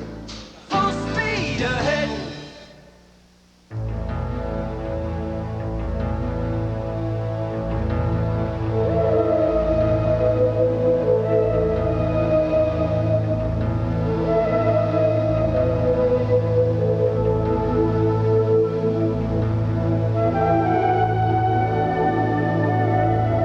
The Accord Coupe from Honda. You have to drive it to believe it.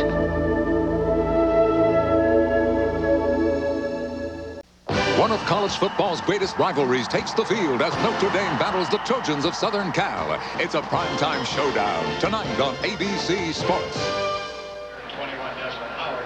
Ohio State 13, Michigan 6. And so far, Williams has been keeping the ball out of Desmond Howard's hands, kicking it short, kicking it along the ground, even preferring to go to Derek Alexander. I think that's a good decision.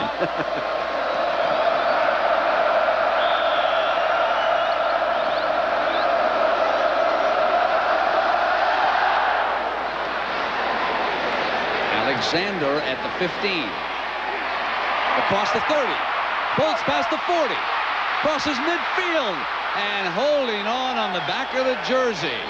Chico Nelson able to bring him down. See, many times when you get that short kick like that, Brent, the coverage people are still sprinting full speed, and they don't come to balance in proper rhythm with the football. Therefore, they overrun it.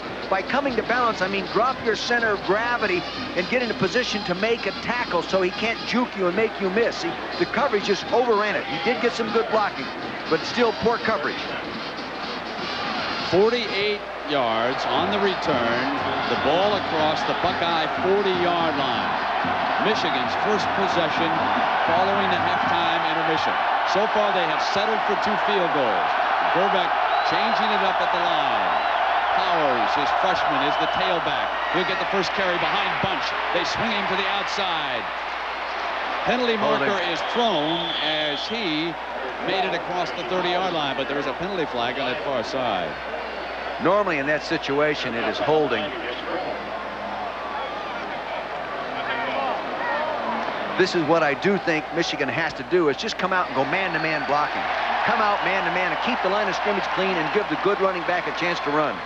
Let's go downstairs and hear from the very talented Ohio State basketball coach. Mark? I've got Randy Ayers with me, and Coach, this game is almost worth canceling practice for, huh? That's right. This is a great game every year, regardless of the records. Both teams always come ready to play. So if Michigan scores the win here, that means you guys are obligated to come back and win on the basketball court. Is that right? Well, you know, we play them home and home every year, and it's always a great game, whether it's in St. John Arena or up in Ann Arbor. So we'll look forward to those 2 games this year. What about yourself personally? Last year you had a pretty good season in your first year as head coach. This year ranked 10th in the AP polls. Your thoughts? Well, I don't know if we're that deserving of that ranking right now, but we're going to work hard, and we've got all 12 players back, and we really like the attitude that our kids have so far. Okay, Coach, enjoy the game. Thanks for joining us. Thank you. Thanks, Mark. Young man from Miami of Ohio did a fine job coaching the Buckeye basketball team. Now it's Michigan trailing by 7, and Gerbeck back to throw, has plenty of time, overthrows Powers. That little nose guard for Ohio State, number 57. He's not real big. He's only 6'2", 250 pounds, and that's not big for a defensive lineman, but he's jumping around in there, Brent, and he's driving him crazy. He's having a heck of a game. Now, you'll see him in the middle of your screen.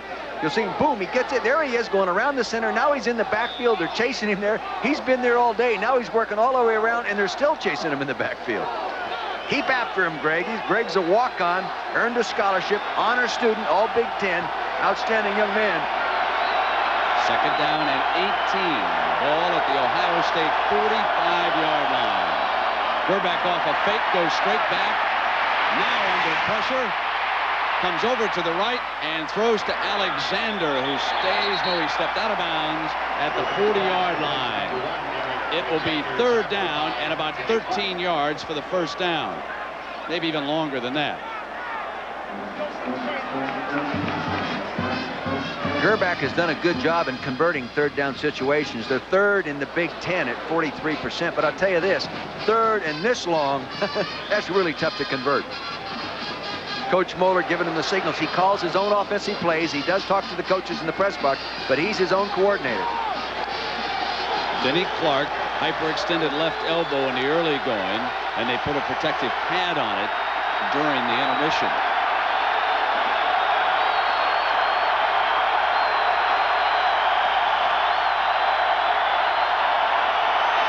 The hand to Powers, and Powers continues to battle, but he is short of that 1st down. Ricky Powers on a 3rd and 13, finally tackled by Mark Paulini.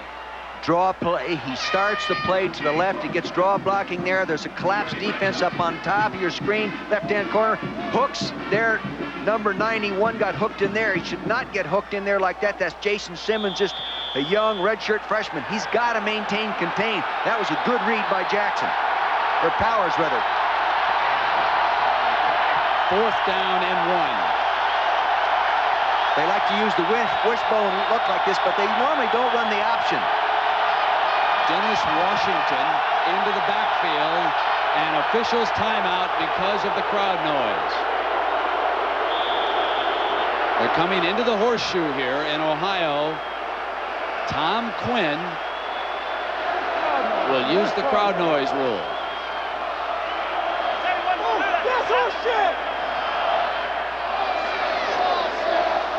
And a review of that rule. He didn't even need to request it. Quinn just stepped in and said, timeout. Timeout. Now, the clock will start on the snap, so there's no 25-second violation here. And if the crowd continues to disrupt the signal calling, then Quinn can take one of the 3 Ohio State timeouts away from them, with Moeller flashing that sign in from the Wolverine sideline. The 4th step would be a 5-yard penalty for each additional infraction. So I kind of think they'll quiet down.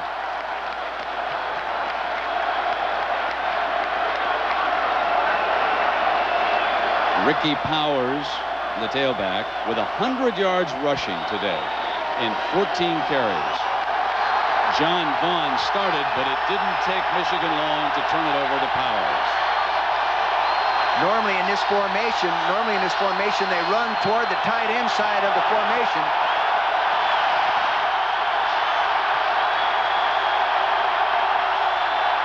He asked Quinn again. His time. He calls back.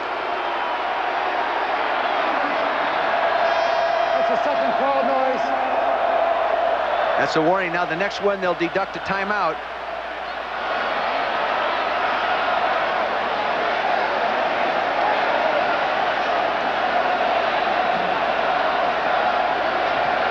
Well, you know, if you're the home coach, you're against all that. If you're the visiting coach, you want him to quiet him down. But as a home coach, is, hey, guys, go ahead, keep yelling. But you can see now on the field, the defensive players for Ohio State are signaling the fans to quiet down and let us play. We don't want to lose a timeout, and then later on, we don't want to go to that next step and be assessed a 5-yard penalty. Went over with Coach Cooper on the Ohio State sideline.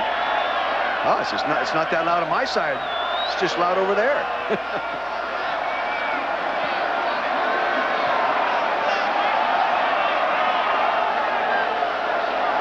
Definitely not as quiet as it will be for the Skins tournament, which follows this game on ABC.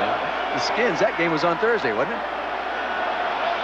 Jack Nicklaus got to come off that practice green to watch how his Buckeyes are doing. He was a great golf player here at Ohio State, as he has been throughout his life, I guess, to make a difference where he was.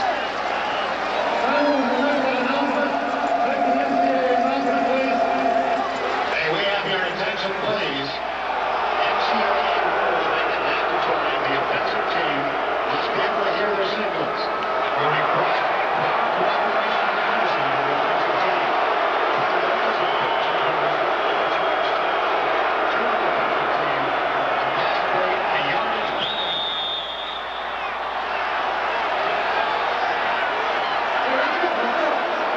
Next infraction now would be a timeout taken away from Ohio State. The next one would be the 5-yard penalty. They need less than a yard.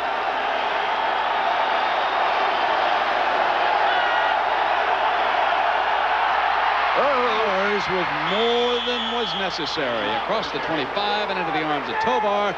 First down, Michigan. Did a good job of breaking a formation tendency, coming back away from the tight end. Good power play, wishbone look, fullback, halfback on the left side of your screen, going to lead. Bunch goes into the point of attack. Good isolation block on his part. First down, move the chain. The crowd alive as Michigan heads toward the closed end.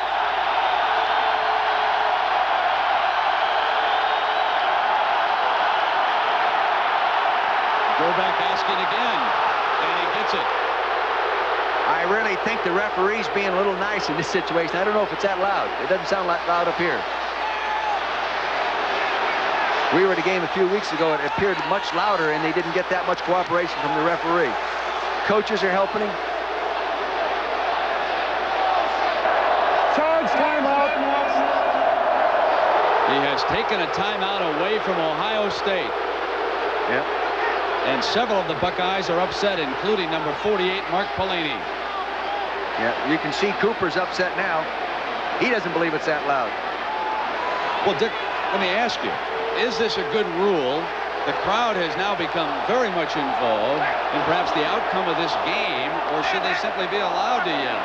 Well, I won't tell you what the crowd is yelling right now. I can't use those words on air, but I'll tell you this. There's enough red jerseys in here, enough support, that I think it will quiet them down. It's a good rule. An expensive rule.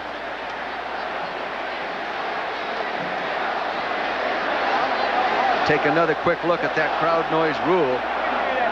Here it comes. An offensive team is unable to communicate. Quarterback may request legal delay. If granted, all right, after that, after timeout, clock starts. On snap, all right, 25 seconds. Referee requests defense to silence the crowd. They tried it. All right, if referee agrees, second delay, defensive timeout charge. Next time, it's a 5-yard penalty. First and 10 for Michigan. The ball at the Ohio State 25-yard line.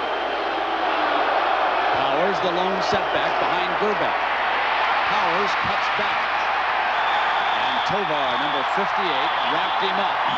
But Ricky Powers is having a monster here this afternoon. He has now carried for 108 yards.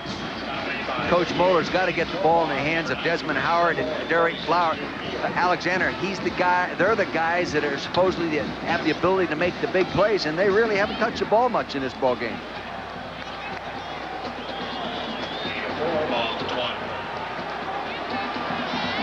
You're wondering why Ricky Powers didn't explode earlier in the season. Remember that John Vaughn rushed for 201 yards against Notre Dame and then hit UCLA for 288 more. And today he has carried 3 times for a loss of 7. He goes to the sideline and is replaced by Powers. Second down for Gerback and the Wolverines. Broken play. Got a busted play, keeps it, steps into the middle and crosses the 15-yard line and close to another first down. Jake Cook there defensively. All right, Gerback turned both ways. You'll see him turn both ways and talk to the running back. He's right here. He turns both ways and talks to the running backs. They don't hear it. See, both backs are going. I don't know which guy is wrong, but there was no one to give the ball to. Evidently, they didn't hear the audible. 3rd down and 1 for Michigan. Dennis Washington brings the play in from the sideline.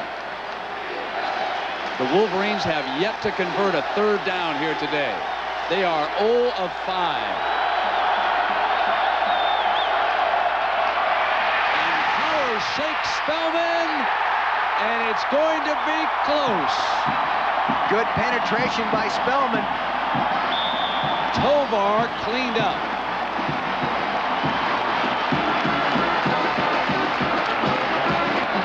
You'll see right here, Spellman takes an inside slant. He didn't get picked up by the offensive lineman. Watch him slant inside. Here he goes underneath Skrepnik. See, Skrepnik had no help inside. He beat him inside, got penetration. Maybe they didn't make it. They did make it, first down. And barely. Beck conferring with Moeller, who as a player was 3-0 against Michigan. But as a head coach at Illinois, he was 0-3 against Ohio State. Longtime member of Bo Schembechler's staff, defensive coordinator, his son Andy. He's an outstanding linebacker with the Wolverines, now on the coaching staff at West Point. Michigan attempting to tie it up, needs a touchdown. They trail it by 7. Don't be surprised if they throw the ball out here on Vinnie Clark. He's all singled up one-on-one. Coverage is going strong side. Oh, man in motion, won't do it. Alexander steps in motion.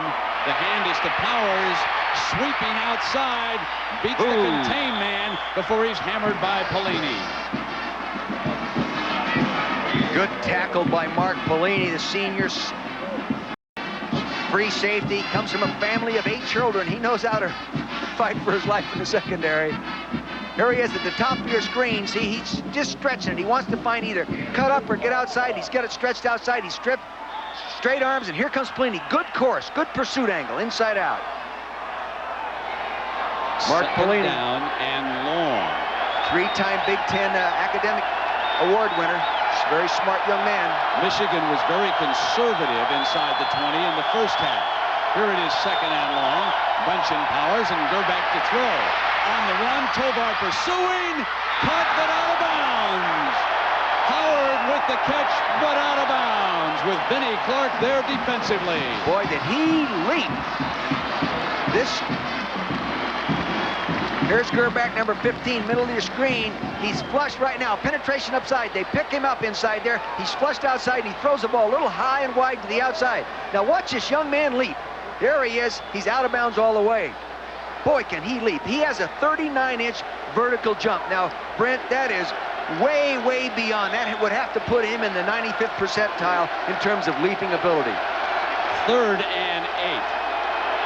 Ball at the Buckeye 12-yard line. Michigan only 1 of 6 in 3rd downs. Bunch is the lone running back. Howard is to the short side. They're going to come after him. Here they come. Gerback with a quick drop, hits the hot man. Howard, touchdown, Michigan.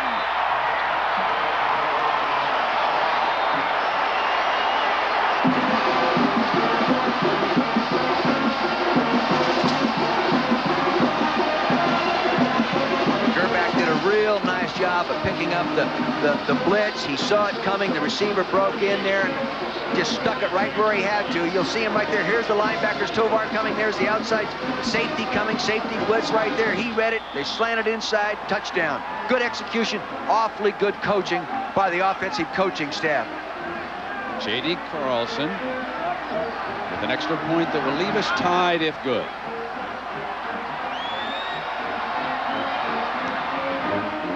On the money. Michigan moves back into a tie with Ohio State. 7 minutes and 13 seconds left in the third. At BASF, we don't make the plane. We make it lighter. We don't make the lotion. We make it smoother. We don't make the dress. We make it brighter. We don't make the carpet. We make it tougher. At BASF, we don't make a lot of the products you buy. We make a lot of the products you buy better. BASF, the spirit of innovation.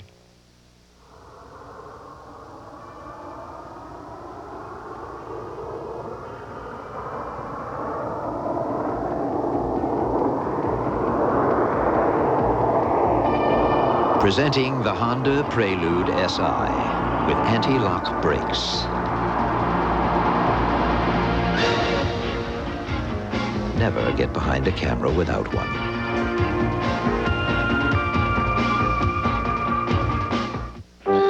In 1908, one of the favorites in the great New York to Paris race was a motor car built by Siemens. That was then. This is now.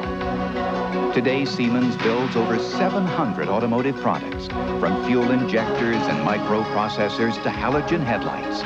Siemens, creating technologies to keep America and the world moving in the right direction. Siemens, precision thinking. Michigan's skill players compare with Notre Dame's as perhaps the finest group in the country. Now, they kicked off away from him, remember, but Alexander's splendid 48-yard return set up that scoring drive. Gerbeck gets it into Howard's hands, deadlocked at 13 here with 7 minutes and 13 seconds left in the third.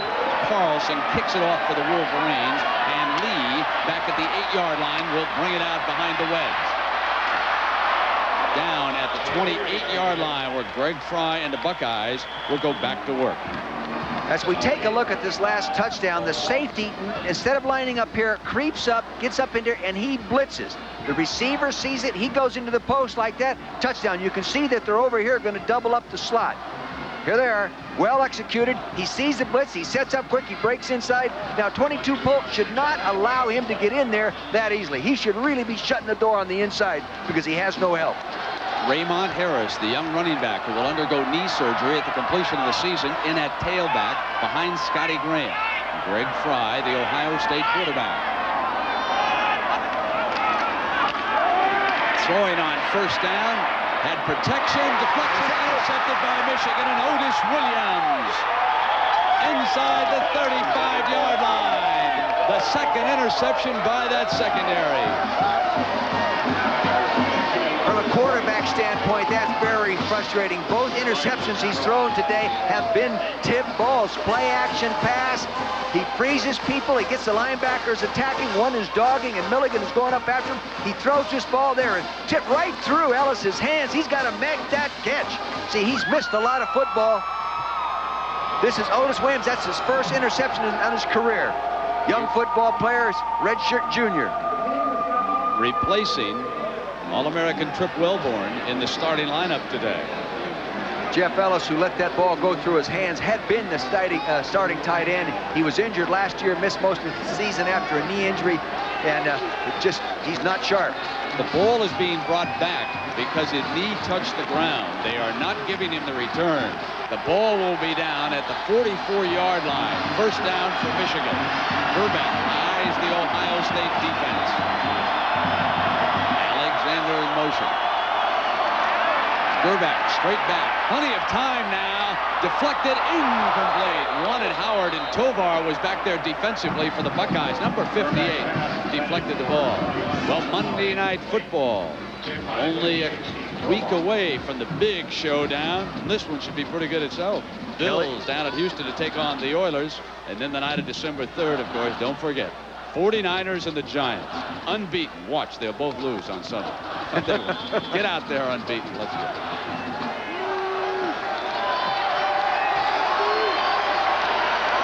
Gerbeck and Michigan tied at 13. Audibling right now. He has a double tight end, two wide out formation. He's audibling to the weakness of the defense. Here's Powers. Turned back breaks a tackle and slammed by Pelini. There's a real war going on out there between Alonzo Spellman, the big young defensive lineman, and Greg Skrepnik, number 75, the 350 or 330-pound tackle. They're battling out there. Spellman battled him out and forced that ball back inside. You'll see that from the top of your screen there. Here is the big fella. All right, Skrepnik reaches out on number 75. He's got him turned out. He's got him blocked. He's got him blocked. The running back has got to get up underneath that. Skrepnik is going to go back in the huddle and say, get back inside sooner. Third down. Bunch steps in motion. Grubak with time. Throws and dropped by Powers, who had slipped out of the backfield and was covered by Tovar. And Ohio State with a big defensive stand after the interception. He's a young receiver, a freshman, and you know what he did? He started to run with the football before he caught it. You could see it from all the way up here. He turned his head before he caught the ball. It sounds so fundamental to say look it in, but it is so critical that you do it. As Kona, the Buckeyes set a return. He'll go for the corner. Down inside the 5-yard line. What a marvelous placement punt by Eddie Azcona out of Montreal, Canada. We'll be right back to Columbus. Shop Radio Shack, America's technology store for all your Christmas gifts. Personal computers for every home and office need. For the widest selection, nobody compares. Camcorders, VCRs, and high-performance sound. For outstanding value, nobody compares. Telephones, answering machines, radios, tape recorders, and everything in electronic gifts. For quality products, nobody compares. Plus toys and games for kids of all ages. Nobody compares! For all your Christmas gifts, shop Radio Shack, America's technology store.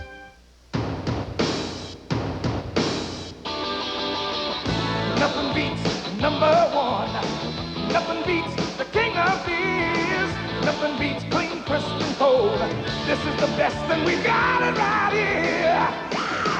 Nothing beats a bud, yeah, nothing beats a bud, yeah, nothing beats a Budweiser. Nothing beats a Bud.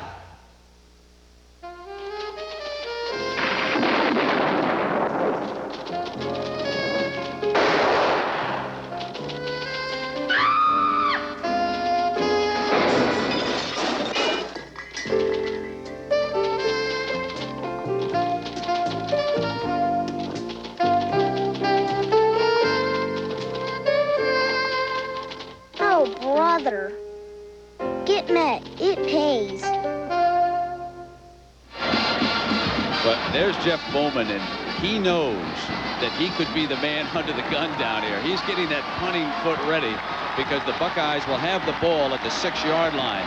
One of the Michigan players on the punt team attempted to kind of roll it forward, so the officials came back, put it on the 6, and they'll try to give Bowman a little punting room down here if they can, or sustain a drive. At least make one first down. But see, already they can still line up in their full spread punt formation, which is the punter needs 15 yards. They have that, but they'd like to make at least one first down.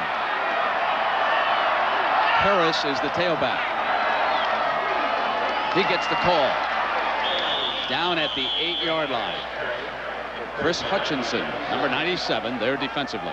You know, up here you could almost read where they were going to run the ball because the offensive linemen are varying their line splits to get guys isolated on islands. And that time, the right offensive guard had about a 1.5 yard split from the center. Big hole for a linebacker to fill.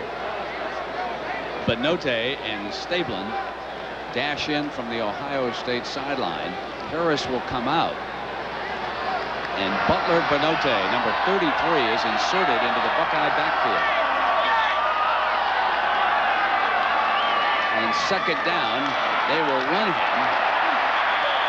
And he's out to the 15-yard line, just short of a first down.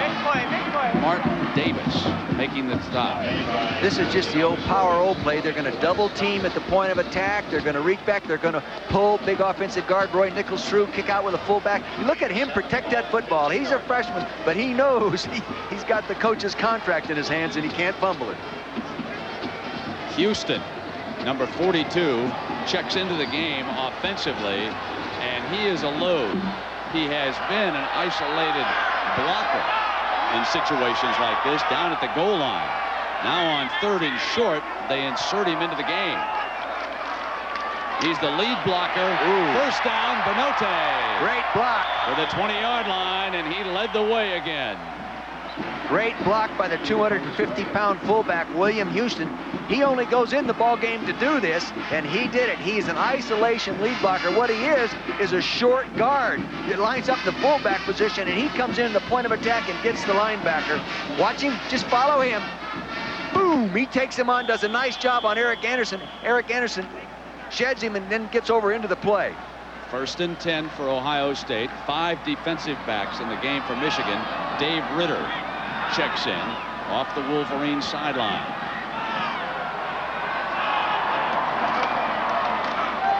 And Benote becomes the workhorse in this series. Ritter making the stop. I wonder why they've taken Robert Smith out of there. You know, last week, the more he carried, the better he got. Ended up with, you know, his best game ever, 171 yards. Mark Jones just told us from downstairs that he's been limping a bit on the sideline. Okay. And that's the reason why he's out right now. Notice how the crowd has been taken out of this game. 2nd down and long for Fry. Audible. 1, 2, 3. He's going to pop it out there. Fires complete to Graham for the first down. Out of bounds at the 33-yard line. He's reading the secondary, and when he sees the corners back off, he's audibling either to the quick hitch. What I'm talking about here is see the corner way back here, this corner way back here, strong safety, free safety. When he sees that, he's taking his choice. You can see him audible there and to here. 1st and 10. Ball at the Buckeye 33-yard line. Scotty Graham back in at fullback. Fry to throw on 1st down. They were blitzing him that time. Complete to midfield where Bobby Olive makes the catch and is hit by Corwin Brown. Bobby Olive's having a good ball game. He had a great game a few weeks ago. He's double zone. He goes up inside the short man, then he works out and he runs a little corner move on the safety, playing him zone, not playing him tight right there. And a very nice, delicate throw put right where he had to put it, in between the coverage and the deep coverage. Stabline brings the play in from the sideline. Buckeyes move to the line of scrimmage. 1st and 10. They're due for the reverse. They haven't run that yet, and they really like to run it. Benote filling in for Robert Smith. And Mark, what's the word on Smith downstairs? Well, the word on Robert Smith is that from Dr. Murphy, the Ohio State doctor, is that Smith has a bruise on the outside of his right thigh. It's beginning to swell up a little bit, but because of the depth that they have, they can afford to leave him out of the lineup right now. They had Carlos Snow, remember, at the end of last season. He was forced out this year because that benign tumor was removed from his hip. Robert Smith, who exploded for that big game against Wisconsin, carried 8 times against Michigan for 43 yards. The battle of the freshman running backs has clearly been dominated by Ricky Powers of Michigan here today. Both of them out of the state of Ohio. 115 yards. Audible. He's talking. And Graham calls a timeout on the far side. That's going to leave Ohio State with only 1 timeout. Coaches probably hated to see that happen. Well, let's take a look at what ABC has coming your way in prime time. Monday, MacGyver's out to save a Vietnamese orphan from a sadistic crime boss. Frank Skinner, where do I find him? Come out! If you don't, I'll blow him away! MacGyver. Then, Are you ready for some football? Jim Kelly and the Buffalo Bills head to Houston to tackle the Oilers on ABC's NFL Monday Night Football. One of college football's greatest rivalries takes the field as Notre Dame battles the Trojans of Southern Cal. It's a primetime showdown tonight on ABC Sports. 2nd down and 7 for Ohio State. Cooper's team has gotten the ball into Olive and Graham's hands a total of 7 times. Olive with 4 catches for 56 yards, and Graham 3 receptions, 42 yards. 19 is the longest. Both Olive and Graham with a 19-yarder here today. The ball is at the Michigan 45-yard line. It's Ohio State 13 and Michigan 13. Inside of 2 minutes left in the third quarter. Ohio State moments ago using its second timeout of the half, and it was called by a wide receiver on the outside of the formation. Yeah, I don't have any idea why he did that, but and I'm not sure Fry knew why he did it, but I think the wide receiver felt there was an audible call, and he didn't hear the audible, and he didn't want to risk a bad play, so he called the timeout to find out what was happening. This is a 7-play drive so far. Remember, the Buckeyes are coming out from their own 6-yard line following the Ascona punt. The slot man off to Fry's left. Benote wrapped up at the 41-yard line by Hutchinson. John Peterson, the big offensive right guard at 292 pounds, did a nice job of pulling around the point there. You'll see him right here. Watch him pull around on this play. 295 pounds. How'd you like to have someone come and hit you on the couch at 295 pounds? Huh? Did a good job. Benote and Harris, the running backs. 3 yards for the first down. Ball is at the Michigan 41-yard line. Fry to throw. Gets good protection for the offensive line. Throws to his tight end Ellis. Diving reception for the first down. Ellis is the tight end that was injured all last year. He's had the bad ankle. He comes in here and he just runs a little square in there. He's much bigger than he normally plays the tight end position at. Way overweight. You can see the coverage people pick off each other in the man-to-man underneath coverage. It's throwing low and out in front of him. He's able to go down and get the football. Jeff Ellis' first catch of the day for 7 yards. Ball at the 34-yard line. Graham, the fullback. Change up. Audible. Now what Michigan ought to do is change your coverage. 1, 2, 3, 4, 5. He's going to throw it. Fry throwing to Jeff Brown. Incomplete. The end zone was in his eyesight that time, and Lance Dotton there defensively. We showed you a little while ago why they intercepted rather audible and went to that short pass. I thought with this audible they were going to run a short pass and go deep. Instead, they just went to this deep slant pattern that was darn near intercepted. Very good coverage in this case by Lance Dotton, number 22. Did a nice, look at him get that right hand right in there. Real good job. Dotton earlier with an interception in the first half. He got that great leaping ability by playing basketball. Was a great high school basketball player. Second down and 10. Fry rolling to the right, deflected. And hitting it was linebacker John Milligan. John Milligan is the fellow that missed the 5 games, as we said earlier, and he is an inspirational leader for this defense. They need him. He's knocked down 2 passes prior to that one coming into this ball game, but you'll see right now he's up there high. He saw the quarterback cock his arm, and linebackers are coached by linebacker coaches that say, hey, when he cocks his arm, if you aren't there, when he cocks, you leap. Good job of coaching by Jim Herman, the inside linebacker coach. Hey, now it's Williams warming up his foot. The punter, he sits down, and now the field goal guy, he gets ready. Hey, I'll tell you, don't try to figure out kickers, will you? Third down. We don't have enough time up here today. The ball at the Michigan 34-yard line. The Ohio State passing game against that Michigan defense. And Fry back to put it up again. Deflected, intercepted by the Wolverines. Eric Anderson picks it off, and he'll be down at the 29-yard line. The junior linebacker out of Glenview, Illinois. Eric Anderson came into the ball game with 2 interceptions. Boy, I'll tell you, when you throw 3 interceptions in one game, you almost never win. Ohio State has thrown 3. You really have to be the better team to win when you throw 3 interceptions. Granted, one was tipped.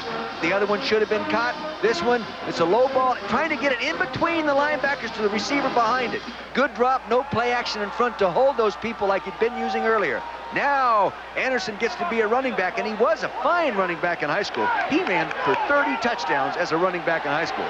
He's thinking about that right now, don't you think? And Bo and his staff making a decision to turn him into a linebacker, and it paid a dividend right now. The last 3 passes all tipped by that Michigan defense, or intercepted, as was the case in that last one. The 3rd interception, but Michigan were only 3 points off the first 2. Here's Ricky Powers, wrapped up at the 25 by Big Mo Alonzo Spellman. Big Zo gets it done as time begins to run out on the 3rd quarter. The big offensive guard here is Dingman is going to pull and try to trap, but the play is too wide, and he's being trapped actually right into the defender. Watch, here he is. Boom. See there? He closed down in there too much. Run straight ahead, guys. Quit pulling, quit trapping, come off man blocking.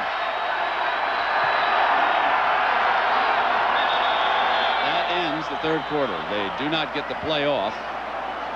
Gerbeck will go over to Moeller's sideline. We'll return with the 4th quarter of Michigan and Ohio State after this message and a word from our ABC station.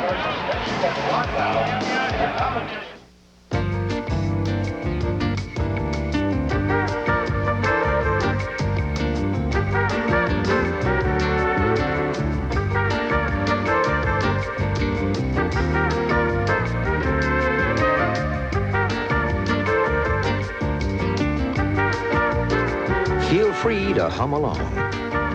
The Civic hatchback from Honda.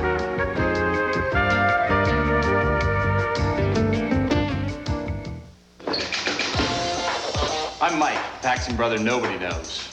We all shave with the same razor, slim twin disposable. It's got a narrow head. Like Mike. Yeah, so you can shave hard to reach places. Men prefer it over good news. The Slim Twin disposable from Schick.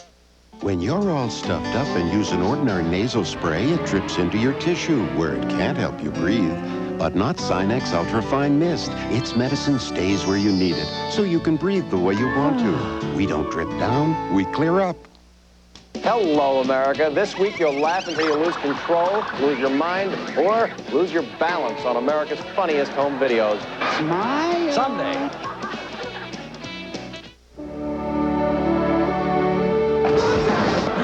Now how am I gonna get there? It'll be great to see the guys again. I wonder if they'll all show. I just gotta get there. I'm trying to make my way back to the Brackendale River. Friends deserve the best. This is great. They all showed up. The crisp, clean taste of Canada's best beer, Labatt's Blue. What took you so long? I had a little car trouble. Between friends, it's true blue. Labatt's Blue. Michigan versus Ohio State. See the best of the 18 biggest games on a new half-hour video cassette. Order by phone now for only $12.99 plus shipping and handling, or pay only $7.99 at participating Marathon stations. You'll also get a coupon for $2 off all Marathon gasolines. Michigan versus Ohio State on video cassette. Order by phone for only $12.99. Call 1-800-424-6911. That's 1-800-424-6911. The Falcon and the Snowman, tonight at 11:30 on Film Fest 7.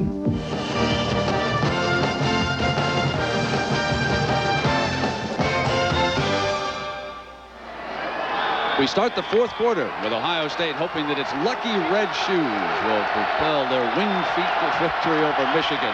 The Buckeyes with a chance. Those red shoes, I don't like those red shoes. They don't look like they belong on football players. Here's Powers to the 25-yard line. They look more like Cinderella slippers. How can you be tough wearing red shoes? At least you're not pink. You know, well, here's a guy, he's got a combination job there. That's got to be one of the kickers. Yeah, it has to be. At least you're not pink. There's the punter, see? See, now, just what you say about those kickers. They're a little confused when they get up. 3rd and 14 now for Michigan. Wolverines 13, Ohio State 13. The winner certainly will go to the Gator Bowl. And in Ohio State's case, they could wind up all the way in Pasadena if they win this game and Minnesota shocks Iowa up in the Twin Cities. And that's not impossible in that arena. Gerbeck dropping back, has plenty of time, throws incomplete. Tremendous coverage by Jimmy Peel. The ball was nicely thrown. It was very well defended by Jimmy Peel. Good deep squaring pattern inside the zone. He read it, he jumped it, did a good job. Michigan moved to its only touchdown in the third quarter of this game as Kona comes in to punt. Look at all these punters. Punting to Jeff Graham, you know, Brent, he's the #2 punt returner in the Big Ten. He has 2 returns for touchdowns this year. He's a real threat. Under pressure. They came after him, and it hits a Michigan player. It's down at midfield, but there's a penalty marker. Was Kona roughed on this? It doesn't matter. There's a flag down, so somebody thought they did. You know, you're in control of the ball game. You've got the #1 returner back there. Of course, Kona doesn't punt many balls you return, but you're going to get the ball back in good field position. Don't screw it up. Here it is. Here's taking a look at it now. Remember, you can just run into him, or you can really hit him physically. Oh, I know. They're going to call that 15. They've got to call that 15 because he really got to cross the leg. Yeah. See, that's like throwing an interception.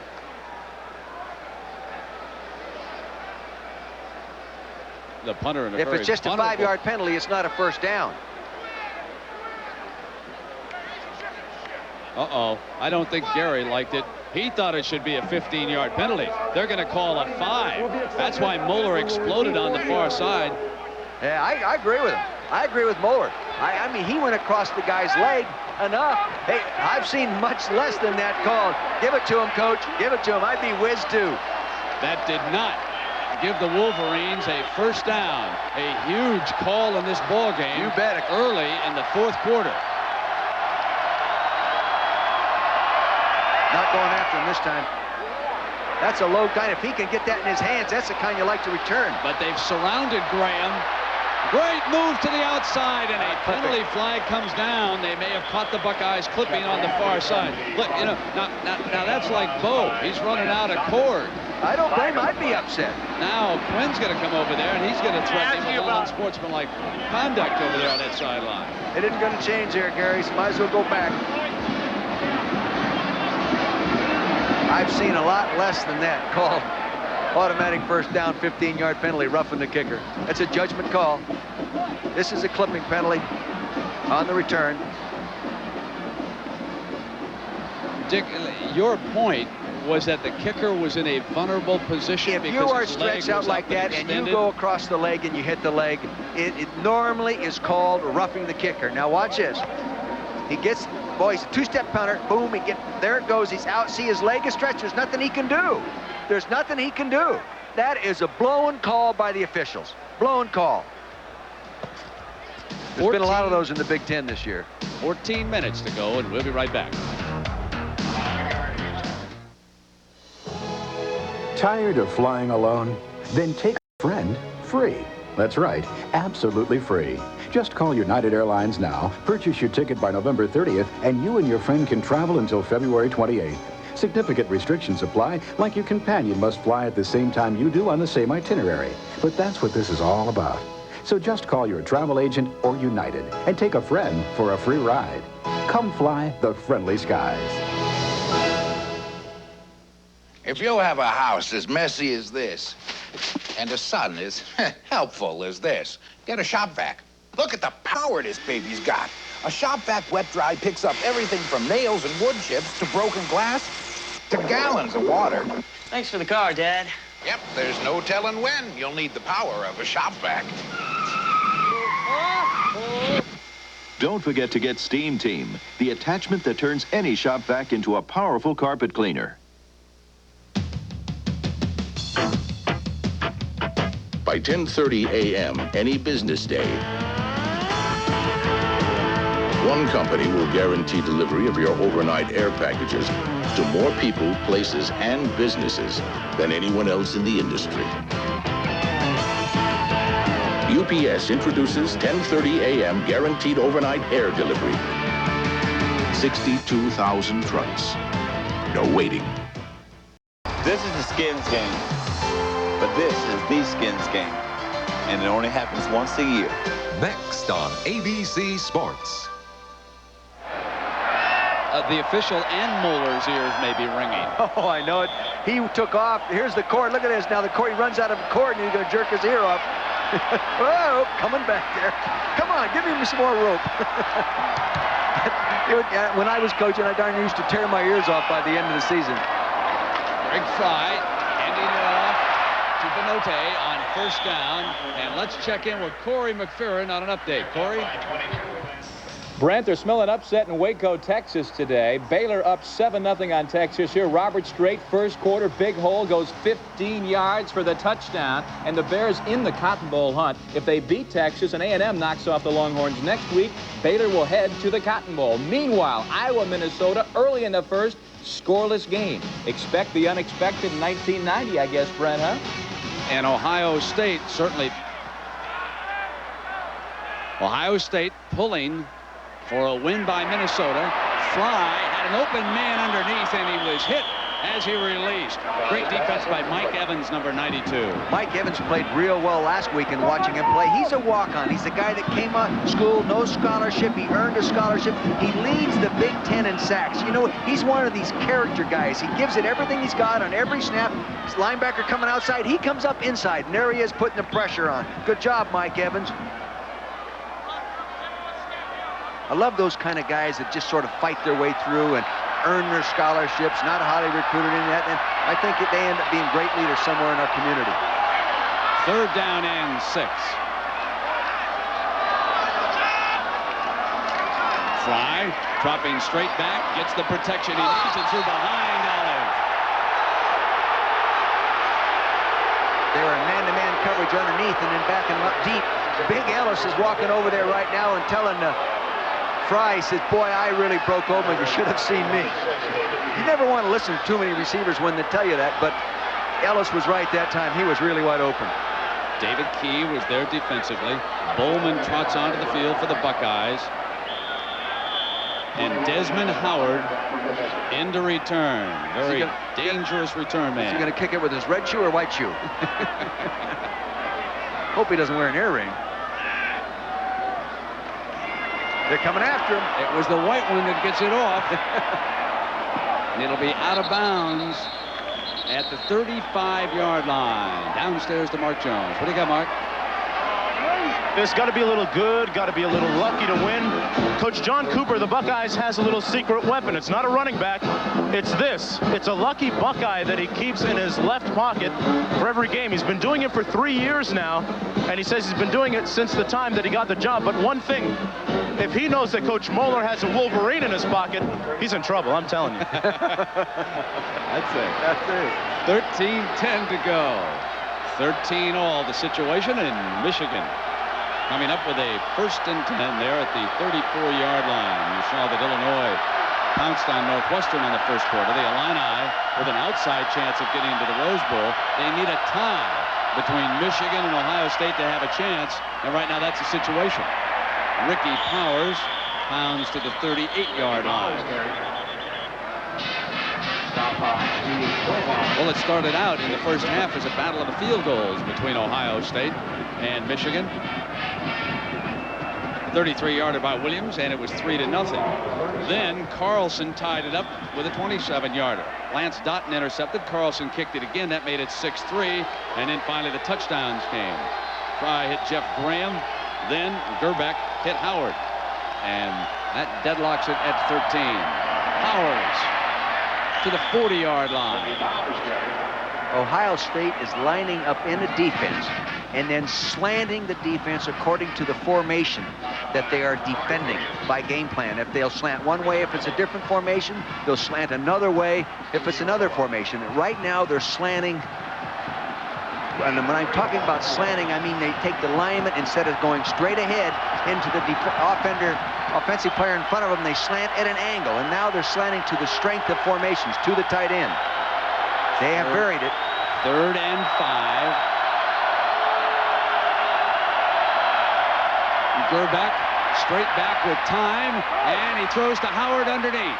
Howard to the Buckeye 40-yard line. Boy, if you get that ball in his hands in the open area, he is electric. He has great quickness.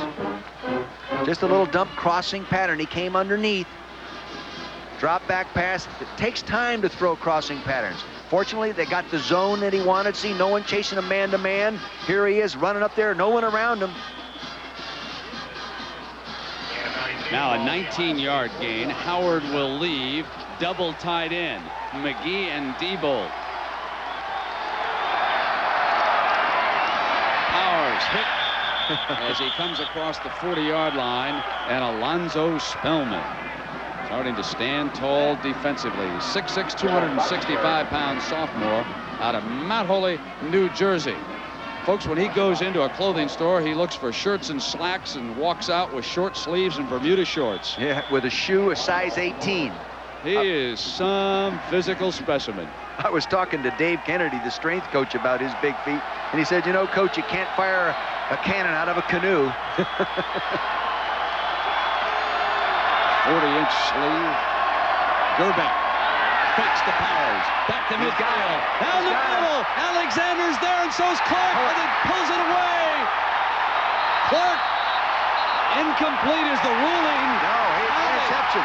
Interception in the end zone. Change it in the end zone. Clark took it away.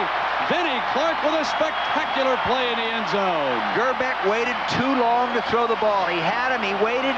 Crossing pattern down the seam. He just waited too long to throw it.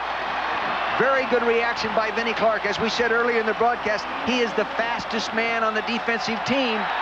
See, he makes the play action fake. He comes out. Nice job of hiding the football. You'll see him appear at the bottom of your screen now. Here he is. Here's the ball, and you'll see Clark flash right there. Clark takes it. He has the ball. He takes it in the end zone.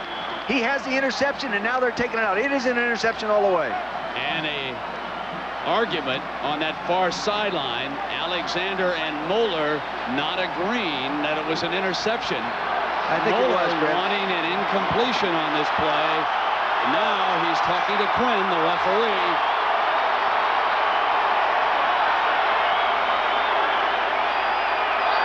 Let's take another shot at it really low. Maybe we can get a little better picture of it, Brent. They make the play action fake, do everything right. They throw it down the hole. He was just late in throwing it, in my opinion. And there it is. I really believe it looks like Clark caught the football cleanly.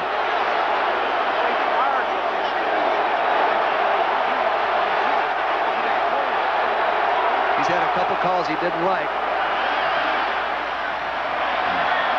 Just take one more look. Let's see if we can be decisive here. Here's the ball in the left-hand corner of your screen. Coming down, drop. There goes Clark. He takes it.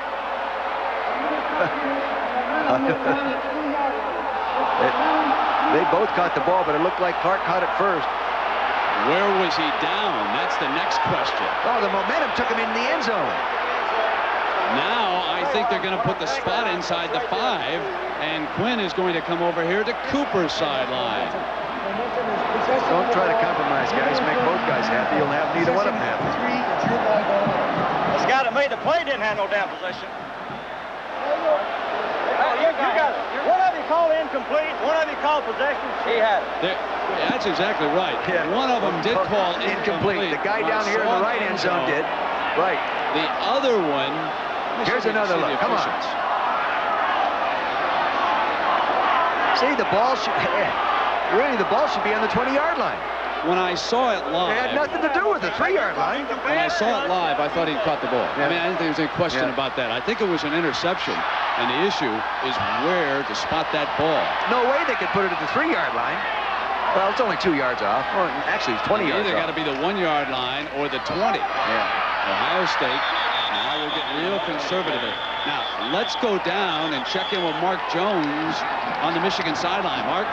Brent, Dick, what Coach Moeller of Michigan wanted was dual possession and a touchdown for the Wolverines. His contention being that both guys landed with the ball, and his man had the ball in the end zone. So, instant replay next year in college football? Who knows? Oh, I hope not. No, please, please. There was dual possession, but I think it started with the interceptor's possession first. I think he had the ball first. But the ball does not belong there. It belongs on the 20-yard line. Second down and 10. Graham steps in motion. Fly from his own end zone. Throws to Graham, complete to the 13. Trying to reach for the first down. It'll be real close. Now, let's take one more look at it. When Clark grabbed the ball, what Moeller was contending was that Alexander reached back in and had dual possession as they tumbled back into the end zone. Here it comes. The ball's coming down from the left side of your screen, right here. Now he's got it down there. It looks like the offensive player is trying to take the ball out of the defensive player's hands. And the ball was in the end zone. Momentum took it into the end zone. It should have come out to the 20-yard line. But regardless, you feel it was an interception, which is the That's what it looks biggest like part from of the here. play. That's what it looks like from here. Now the ball is at the 12-yard line, just short of a first down. Michigan and Ohio State, the battle rages on. Even without Woody Hayes and Bo Schembechler, one of those neighborhood wars unfolds here in Columbus, Ohio. The names change, and it continues to rage on between these two. 9:39 left in the fourth quarter. Ohio State 13, Michigan 13. The fact that Ohio State can turn the ball over 3 times with interceptions and still be 13-13 is a real tribute to their defense. Benote for the first down. T.J. Osmond. Benote is running so disciplined in terms of protecting the football. It's restricting, I think, him as a runner. I mean, he's running like that ball is gold, which is good, and he's got both arms all wrapped around it, tied up in a knot, but I think that restricts him from just turning loose and running. This has really been a coming out party for freshmen. Butler Benote is a freshman. Ricky Powers of Michigan has dominated the game. Robert Smith, number 32, shaken up a bit, and on the Ohio State sideline. So 3 talented freshman running backs strutting their stuff here in Columbus. 9 minutes left in the fourth. Graham comes in motion behind Fry. And Scotty Graham pounded at the 15-yard line. David Key, number 26, stepping up there. Good defense. I like the play of the nose guard in that situation, T.J. Osmond. Let's take a look at the battle in the pitch. Here he is, nose guard Osmond. He jumps around, sees a little slant move, comes inside out. There he is. Also a good job by Evans right at the point. But that jumping around nose guard is tough to pick up if you don't get help from your guard. Let me correct a mistake. I gave that ball to Scotty Graham. That was Raymond Harris. Now Scotty comes back into the game. Robert Smith was also there. Harris plays both fullback and tailback. Benote back in the game. Fry to put it up. Screen. Trying to set the screen. Oh, great defensive play by T.J. Good job by Osmond. He had 8 tackles for a loss coming into this ball game. You can see why he gets those tackles for a loss. He's going to come right off the center's nose there. See, 94, he's working now. He works away from it. He smells the screen. He quits pursuing. He comes down the line of scrimmage, reading the quarterback, and there he is. He thinks he might get an interception. Good job there, TJ. The ball is at the 9-yard line, so where they placed the ball after the interception now looms bigger and bigger, because instead of coming out to the 20, remember, they put the ball down at the 3. The Buckeyes are in a hole right now. They need 16 yards for a first down. They are in dangerous territory. I believe the negative things that have happened to them in regard to officials' calls are sort of motivating this defense. It seems like they've picked it up a notch here in that fourth quarter. Fry straight back into the end zone, steps up, throws out of bounds, incomplete. They may rule that he knocked him out of bounds. David Key got the job done defensively against Olive. It's a nice throw, high and outside. There he goes up for it like that. No, he'd been out of bounds anyway. Bowman trots onto the field. And Desmond Howard back deep for the Wolverines. Now, when you want to evaluate how good a punter you have, don't evaluate him when he's punting from his 50-yard line. Evaluate him when he's punting 5 yards deep in his own goal area. Let's see what he does. This should give Michigan the opportunity that they have wanted here in the fourth quarter. Bowman booms one, drives Howard back to the 41 at midfield to the 45-yard line, where Michigan will put it in play with 7 minutes to go here in Columbus. The Wolverines and the Buckeyes are tied at 13. People love the convenience of fax machines. What most of us don't like are funny paper faxes that curl up and are hard to read. That's why Xerox makes more kinds of plain paper fax machines than anyone else for documents that are easy to read and a pleasure to handle because they're on good old plain paper. Plain paper fax machines from Xerox, the way to put it together. Putting it together. Faxing, scanning, copying, printing. Xerox, the document company. You can spot someone who saved money with a second-rate antifreeze a mile away. Not all antifreeze is the same. Nothing beats Prestone. And that's something you might appreciate down the road. Darling, after 10 years, the only thing I'd change about you is your clothes. Bugle boy. Why don't you try this one on first?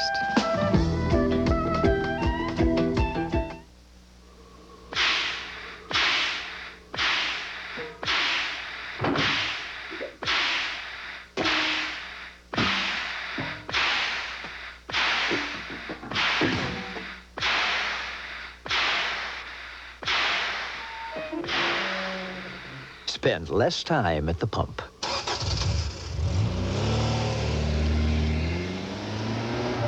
The CRX HF from Honda. 7 minutes and 4 seconds. Despite 3 interceptions, the Buckeyes are tied with Michigan at 13. Wolverines with superb field position after the punt. No huddle. I've been waiting for this. They've only done it once, but it's been effective for them during the year. They might as well keep doing it.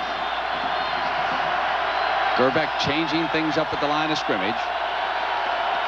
Powers, the lone running back. And throw on first down to Alexander, and he's inside the 30-yard line. Benny Clark brings him down. Let's get an update from Corey McPherrin in New York. Corey?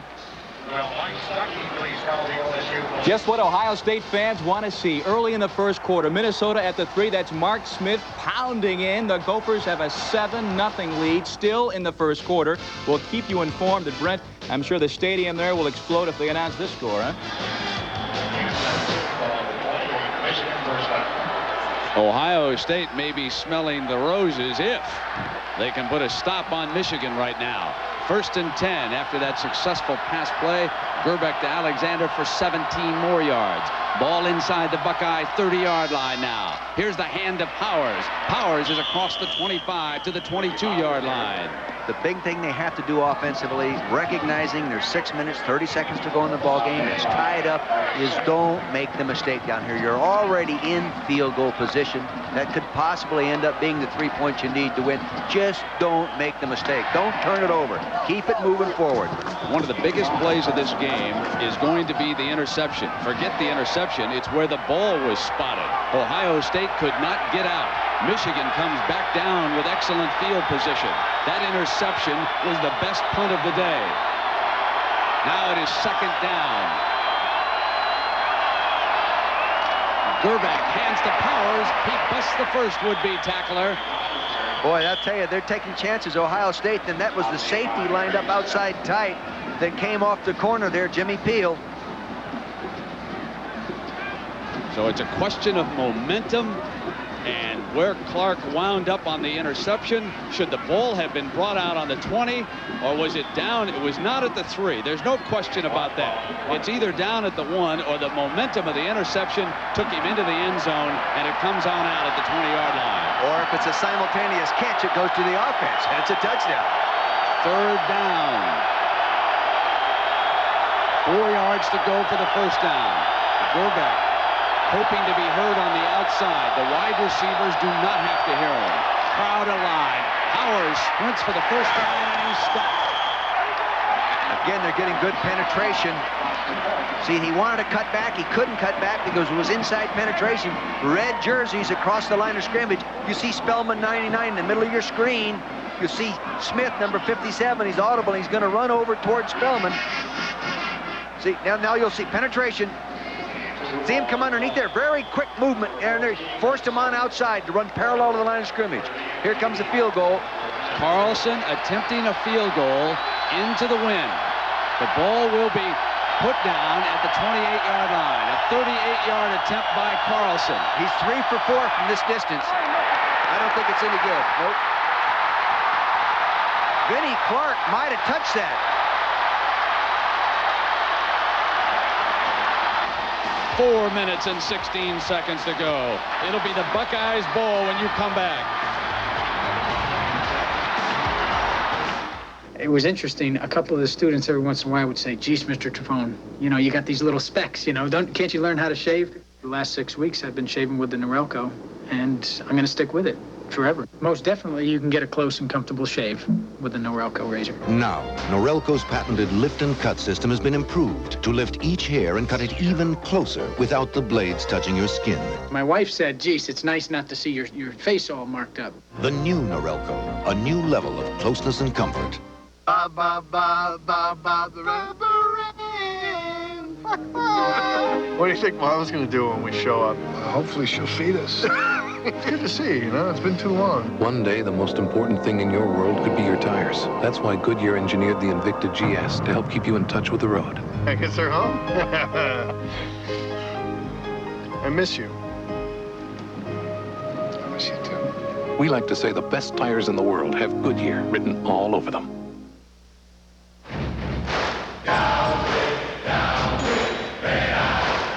In response to continued demand, we proudly bring you the Nikon Teletouch 300, a camera that significantly reduces red eye. Is this right? I don't think so. I didn't think so. Better ask Ace. This 2-speed cordless drill, battery pack, and charger just $29.99. And Ace 25 light outdoor light sets only $6.29. Looks right to me. Ace is the place for me. The breeze blowing in Columbus is behind Ohio State. The field goal kicker, Tim Williams, has booted one successfully from 52 yards out. 4 minutes and 16 seconds, and Williams already starting to think about it. He kicked a 57-yarder in high school. But first things first, Thie has been intercepted 3 times here today by the Michigan defense. He'll hand it off. They'll run on first down. Benote to the 25-yard line. Good, strong running for that young freshman running back. Next on ABC Sports, golf's most entertaining weekend. Jack Nicklaus, Greg Norman, Nick Faldo, and Curtis Strange. Big money riding on every hole. The classic event, the Skins game, moves to ABC right after Ohio State and Michigan. Harris and Scotty Graham are the running backs. That would make Raymont Harris the tailback. 3 minutes and 42 seconds to go. Jeff Graham in motion behind Fry. Harris up the middle. Down at the 28-yard line, short of the first down. Linebacker Eric Anderson bringing him down. The Buckeyes will try to bring that clock all the way down and then let Williams put it away. Remember what a tie does to the state of Illinois. The Fighting Illini would be left in the hunt for a Rose Bowl. If this game winds up as a tie, Illinois beats Northwestern, Minnesota upsets Iowa, the Fighting Illini could be headed for Pasadena. And at one time during the year, we thought they were the best team, right?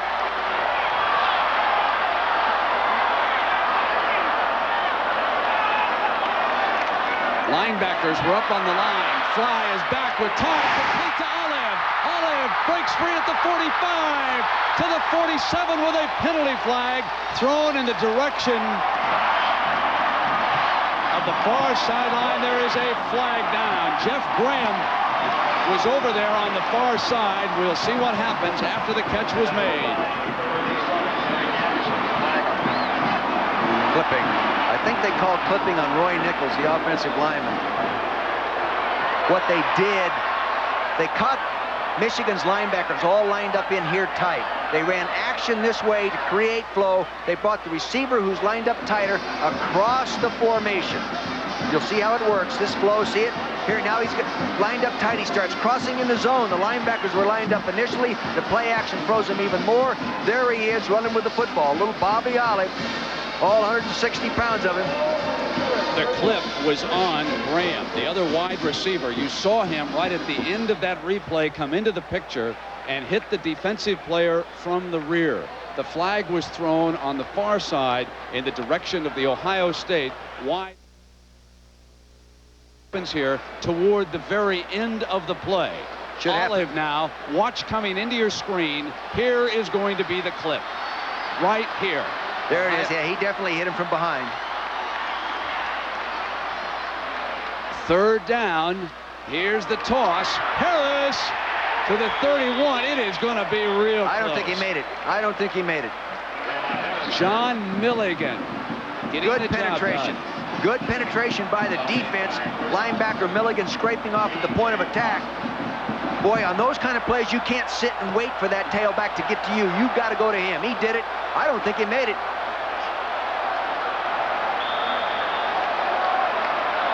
Fourth down and short. Ohio State, remember, with only one timeout. They want to save that timeout to set up a possible field goal, but they have used it here. This is such an important play.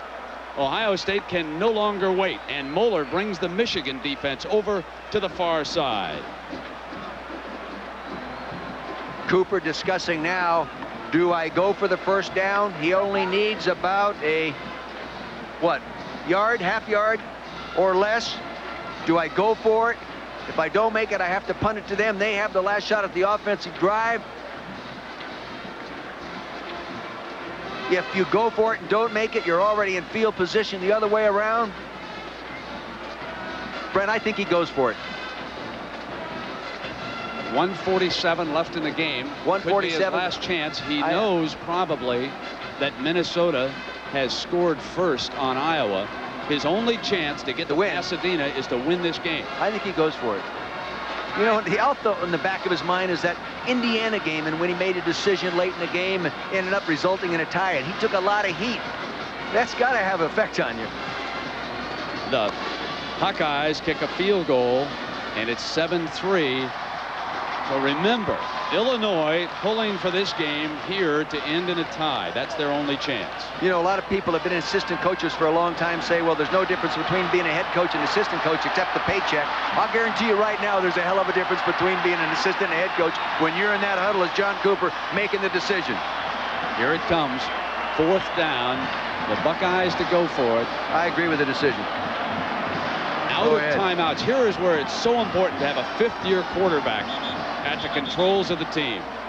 Fry has been around, a lot of experience, and it'll be called on now, even if they get the first down. If not, they could be handing it over to Michigan. Need less than a yard. Fry kicked it. Michigan ball. Wolverines with a chance to win it.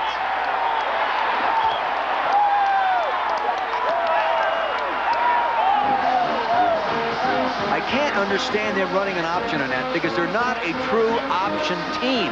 Greg Fry, if he's going to run the option, he's got to get it in the hands of the running back quickly.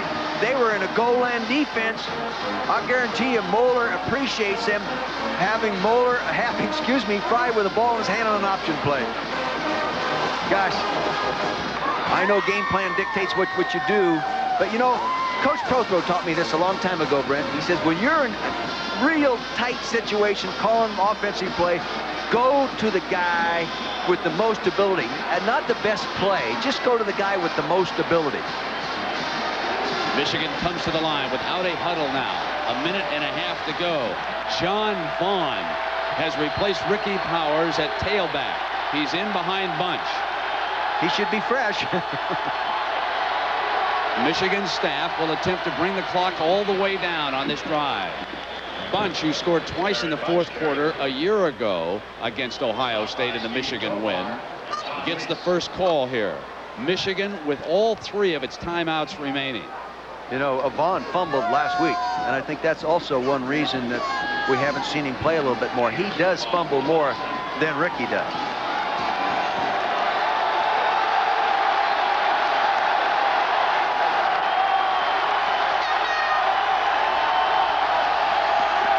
On second down, Vaughn cutting back to the 20-yard line and about a yard short of a first down for Michigan.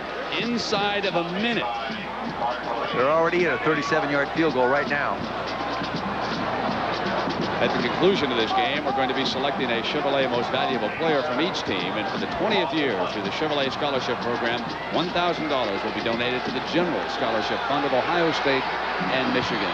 So many of the players on both these fine teams really deserve that award here today. Now 30 seconds. Michigan going to bring it down. Let Carlson attempt to win it with time running out. That's Powers to the 15-yard line.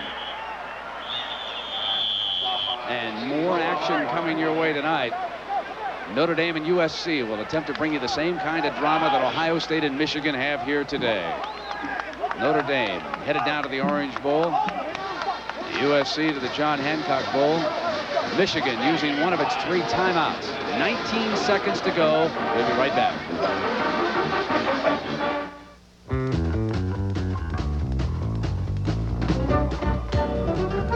This is the newest Accord from Honda, the Accord SE.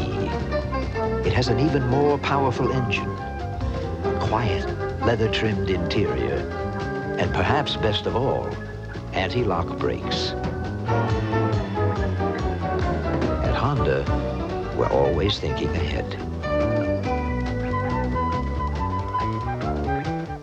So your little brother's joining us, huh? He's not so little anymore. All right, now let's move it. He's what, 19? Weight setting 540 F14. Jeff's landing planes? 4-gear lens set. No. $40 million jets. Today's Navy. High-tech training that takes you only one way. Full speed ahead. Primary's off. Good job, guys. You and the Navy. Jeff? See? He's not so little anymore. Full speed ahead. The Michigan defense intercepts 3 passes and stops Ohio State on a critical 4th and short to give J.D. Carlson and the Wolverines a chance to win it here. Well, I'll tell you this, Carlson's been very effective inside that 40 all year. Inside the 30, he's 7 for 9. He's making his plans where to go to dinner tonight. That's how confident he is. 1st and 10, the ball is at the 15-yard line. Vaughn and Bunch. They'll try to position it. Goes down at the 20. Now Carlson has made 27 and 30-yarders. That was back in the first half, and he has missed a 38-yarder here in the 4th quarter. Well, he has, what, a 37-yarder to kick right here. 36-yarder to be exact. You know, on the one extra point, or the one extra point or field goal, rather, that was missed, I thought that Vinnie Clark, number 7, got a piece of that football coming around the point. He has that great quickness and real good acceleration, and he came around, and it looked like he deflected the football. Well, not only are Ohio State fans pulling for a tie, but how about the Fighting Illini right now? They move into contention for the Rose Bowl if this game winds up 13-all. Meanwhile, Michigan, with a successful field goal, will head down to the Gator Bowl. There's so many little things that can go wrong. I was in this situation one time playing the Washington Redskins, and they snapped the ball back to the most reliable football player I've ever coached in my life, John Shira. He dropped the snap. We didn't have a chance to miss the field goal or make the field. He dropped the snap. I mean, there's so many little things that can happen. And the first man out is the man who will snap it. Steve Everett, number 51, will snap the ball to Ken Solon.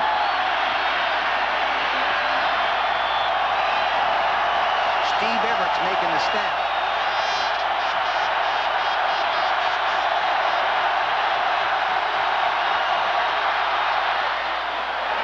And J.D. Carlson wins it. A huge win for Gary Mueller.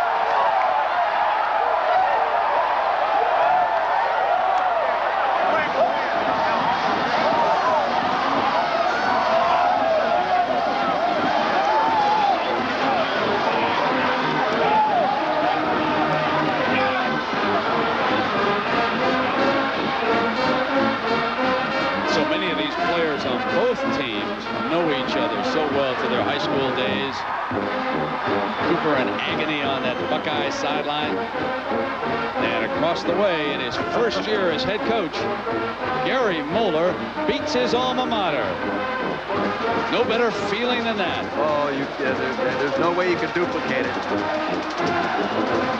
A splendid game between Michigan and Ohio State in Columbus, Ohio here this afternoon.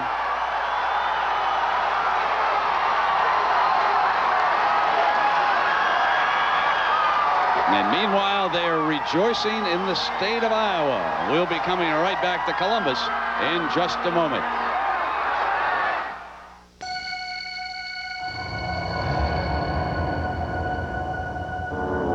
Under 2 miles of solid rock, under the beds of prehistoric seas, BP added millions of barrels of oil to American reserves last year with a new way of drilling, sideways. And that's a turn in the right direction. BP. A little brains, a little luck, and a lot of late nights. A good family, a good spot, and some good advice. That's the way it's supposed to be. And USF&G is standing behind me. That's the way it's supposed to be. And USF&G is standing behind me.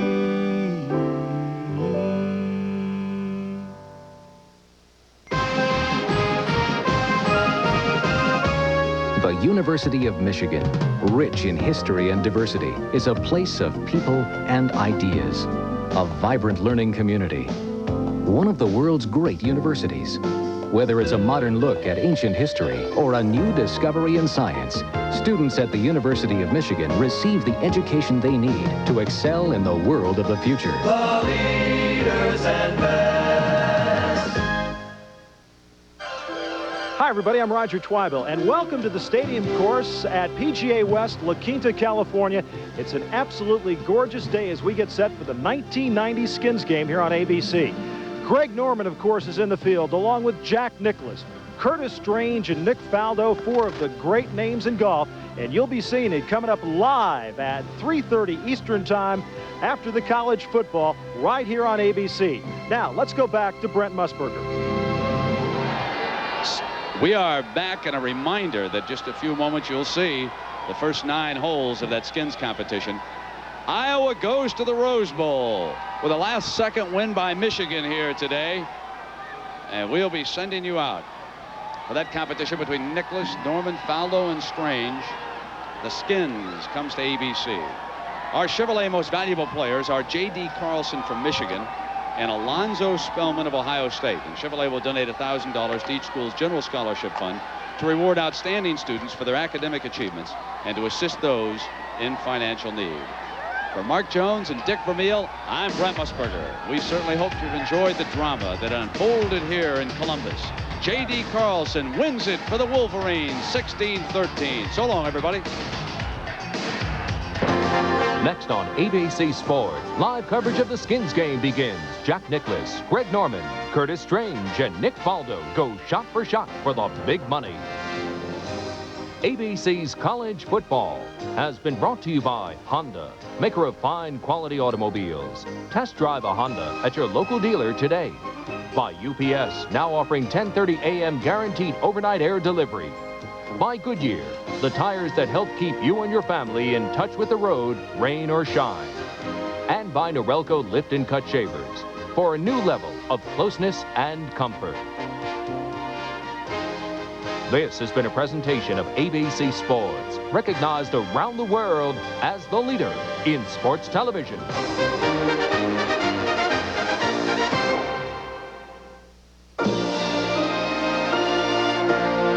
Promotional fee has been paid to ABC by United Airlines. Come fly the friendly skies. Is Dan having an affair? Dan? It's my wife. Wake up! Roseanne! Then is Luther moving in? What? I hope you two will be as happy as Ethel and I were here. Coach Tuesday.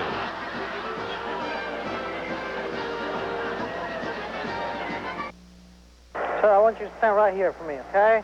Okay. Go ahead and get your hands out of your pocket. Go ahead and stand face me. Put your heels and toes together. All the way together.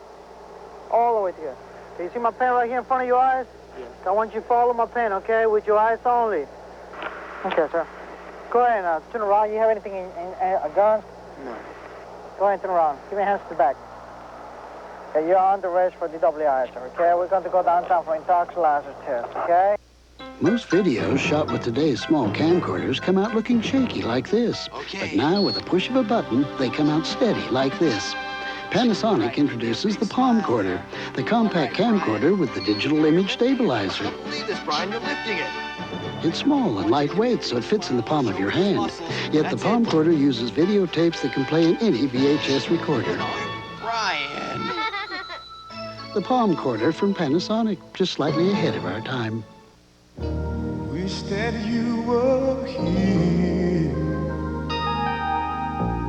You know I wish I could be there. Miles away, so much to say. Wish we could share it all. Michigan Bell long distance. Isn't it worth the call? Minding Your Memory, an Action News close-up starting Tuesday at 11 on 7. The College Football Scoreboard Show. Now here's your host, Corey McFerrin. Welcome back to New York, and what a finish at Ohio Stadium today. Hope you enjoyed the ball game. Michigan takes it 16-13 as J.D. Carlson hits the 37-yard field goal after missing a 38-yard field goal earlier, so Ohio State's Rose Bowl hopes are dashed as Michigan wins by a field goal today. Now, coming up next here on ABC, the Skins game, and out in La Quinta, California, Roger Twible, somewhere out there in that beautiful locale. Roger, what's going on, buddy? Thank you very much, Corey, and welcome everyone to PGA West, the stadium course in La Quinta, California, as ABC gets set to bring you, for the first time, the Skins game, the 8th edition. The Santa Rosa Mountains looming in the background of the Coachella Valley. And this event, through the years, has been more than exciting. As you look at the names, of course, Curtis Strange is the defending champion, Raymond Floyd in '88, Trevino, Zeller back-to-back in '85 and '86, Nicholas in '84, and Gary Player in the first year of 1983. Let's go out to Peter Jacobson right now with a couple of rookies to the Skins game here. Peter? Thank you, Roger. Well, I couldn't get the two rookies, but I got the defending champion. Second choice. I'm here with Curtis Strange, who won all the money last year. Curtis, how do you feel going into the defense of your Skins title? Well, I think everybody's a little nervous. You know, it's a different game that we always play, and it's a one-shot deal. You know, if you make your putt at the right time, you win a lot of money, win a lot of skins, and win a lot of money for your charity. So where in a normal 72-hole tournament is every stroke that counts. So it's a lot of difference, and we all get a little knot in the pit of our stomach right now. What kind of a response did you get from your peers on the tour and just from the fans in golf from your win last year? Well, I think a lot of people watch it. Just I don't know what I think is a different format that the people can relate to back at the country clubs. It's a format that does have a lot of money up front, and it's just so different. Everybody enjoyed it, and it was fun. It was fun after being skunked the first year. Well, I played with you last week when we played together in the Ronald McDonald Children's Charities, and I know you should be playing. I know you're putting very well, which is an important thing. So good luck today, and Roger, back to you. Thank you very much, Peter. And we have a huge gallery out here today, and remember, they all follow this foursome, so over 7,000 will be watching. Coming up right after the football. Right now, let's go back to New York and Corey McFerrin. Corey? Okay, Roger, let's check back into our scoreboard now. First from the Big Ten, that Iowa-Minnesota game right now. Iowa is definitely going to the Rose Bowl regardless of how this ball game turns out. Right now, though, it's a 10-7 score, Iowa leading in the second quarter. And the University of Illinois, they had entertained some outside possibilities for the Rose Bowl. They're up on Northwestern right now at the half by a score of 21-7. We'll have much more coming up in just a moment. ABC's College Football Scoreboard Show. Brought to you by Minolta Freedom Cameras. When you can't get to the picture, Minolta Freedom Zoom 90 brings the picture to you. And by Radio Shack, America's technology store. Nobody compares for Christmas shopping. basketball practice at 4 o'clock. I better get going. Bob's bringing his boss home for dinner. I'd better make something special. Is it possible? We've had that refrigerator since '84. Hey, listen to this. Car expenses took 10% of the budget last month. Yeah, Mom, I finished with my homework. Yay! You're good at this game. Finally, a computer so easy to use it guarantees success. The Tandy 1000 RL with 24 built-in home organizing solutions, now on sale. Only at Radio Shack, America's technology store. Nobody compares for Christmas shopping. Look, isn't that Jerry Mason? The movie star? Ah! Get his autograph! No way, I'm too embarrassed. Then I'll get a close-up for you. Ah, the Minolta Freedom Zoom. When you can't get to the picture, this camera brings the picture to you. Oh, you into me! Give me one more shot. Freedom Zoom, the only compact with 5-beam focus, so even subjects not centered are perfectly focused. Enjoy your freedom today. Only from the mind of Minolta. Corey McFerrin back in New York. Let's check out the highlights if we can. First of all, Utah State and Brigham Young in this game. Ty Detmer, of course, the Heisman Trophy hopeful. 3 interceptions already, but BYU has a 7-3 advantage in the second quarter. Texas and Baylor. Baylor up on the Longhorns at halftime. If the Bears can hang on today and if A&M can defeat Texas next week, the Bears are heading for the Cotton Bowl.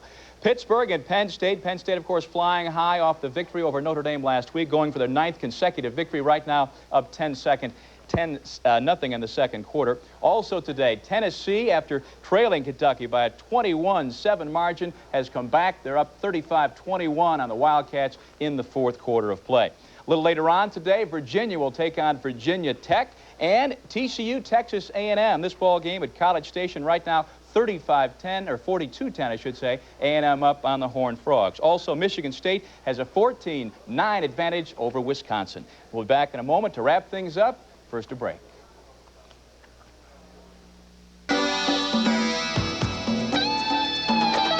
To unlock your body's potential, we proudly offer Soloflex. 24 old-fashioned iron-pumping exercises, each correct in form and balance. All on a simple machine that fits in the corner of your home. For a free brochure, call anytime.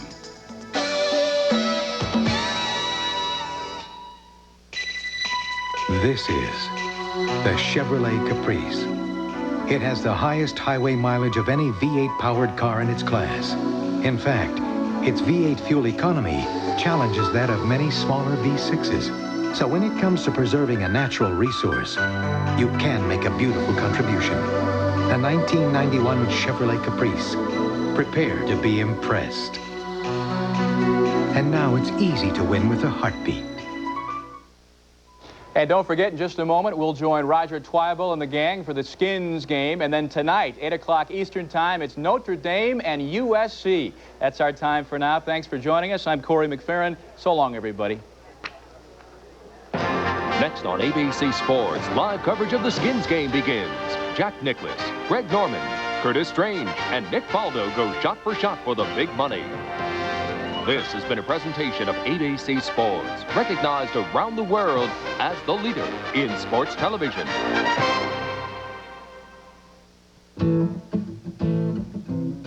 Like all parents, I enjoyed teaching my kids to play ball and ride a bike. But reading to your children is just as important for both mothers and fathers. It's fun, and it will bring you and your kids closer together. It's also hard to think of anything else you can do that will help your children more in school or in life. So take the time to make a difference. Read with your children. Monday, MacGyver's out to save a Vietnamese orphan from a sadistic crime boss. Frank Skinner, where do I find him? Come out! If you don't, I'll blow him away! MacGyver. Then, are you ready for some football? Jim Kelly and the Buffalo Bills head to Houston to tackle the Oilers on ABC's NFL Monday Night Football.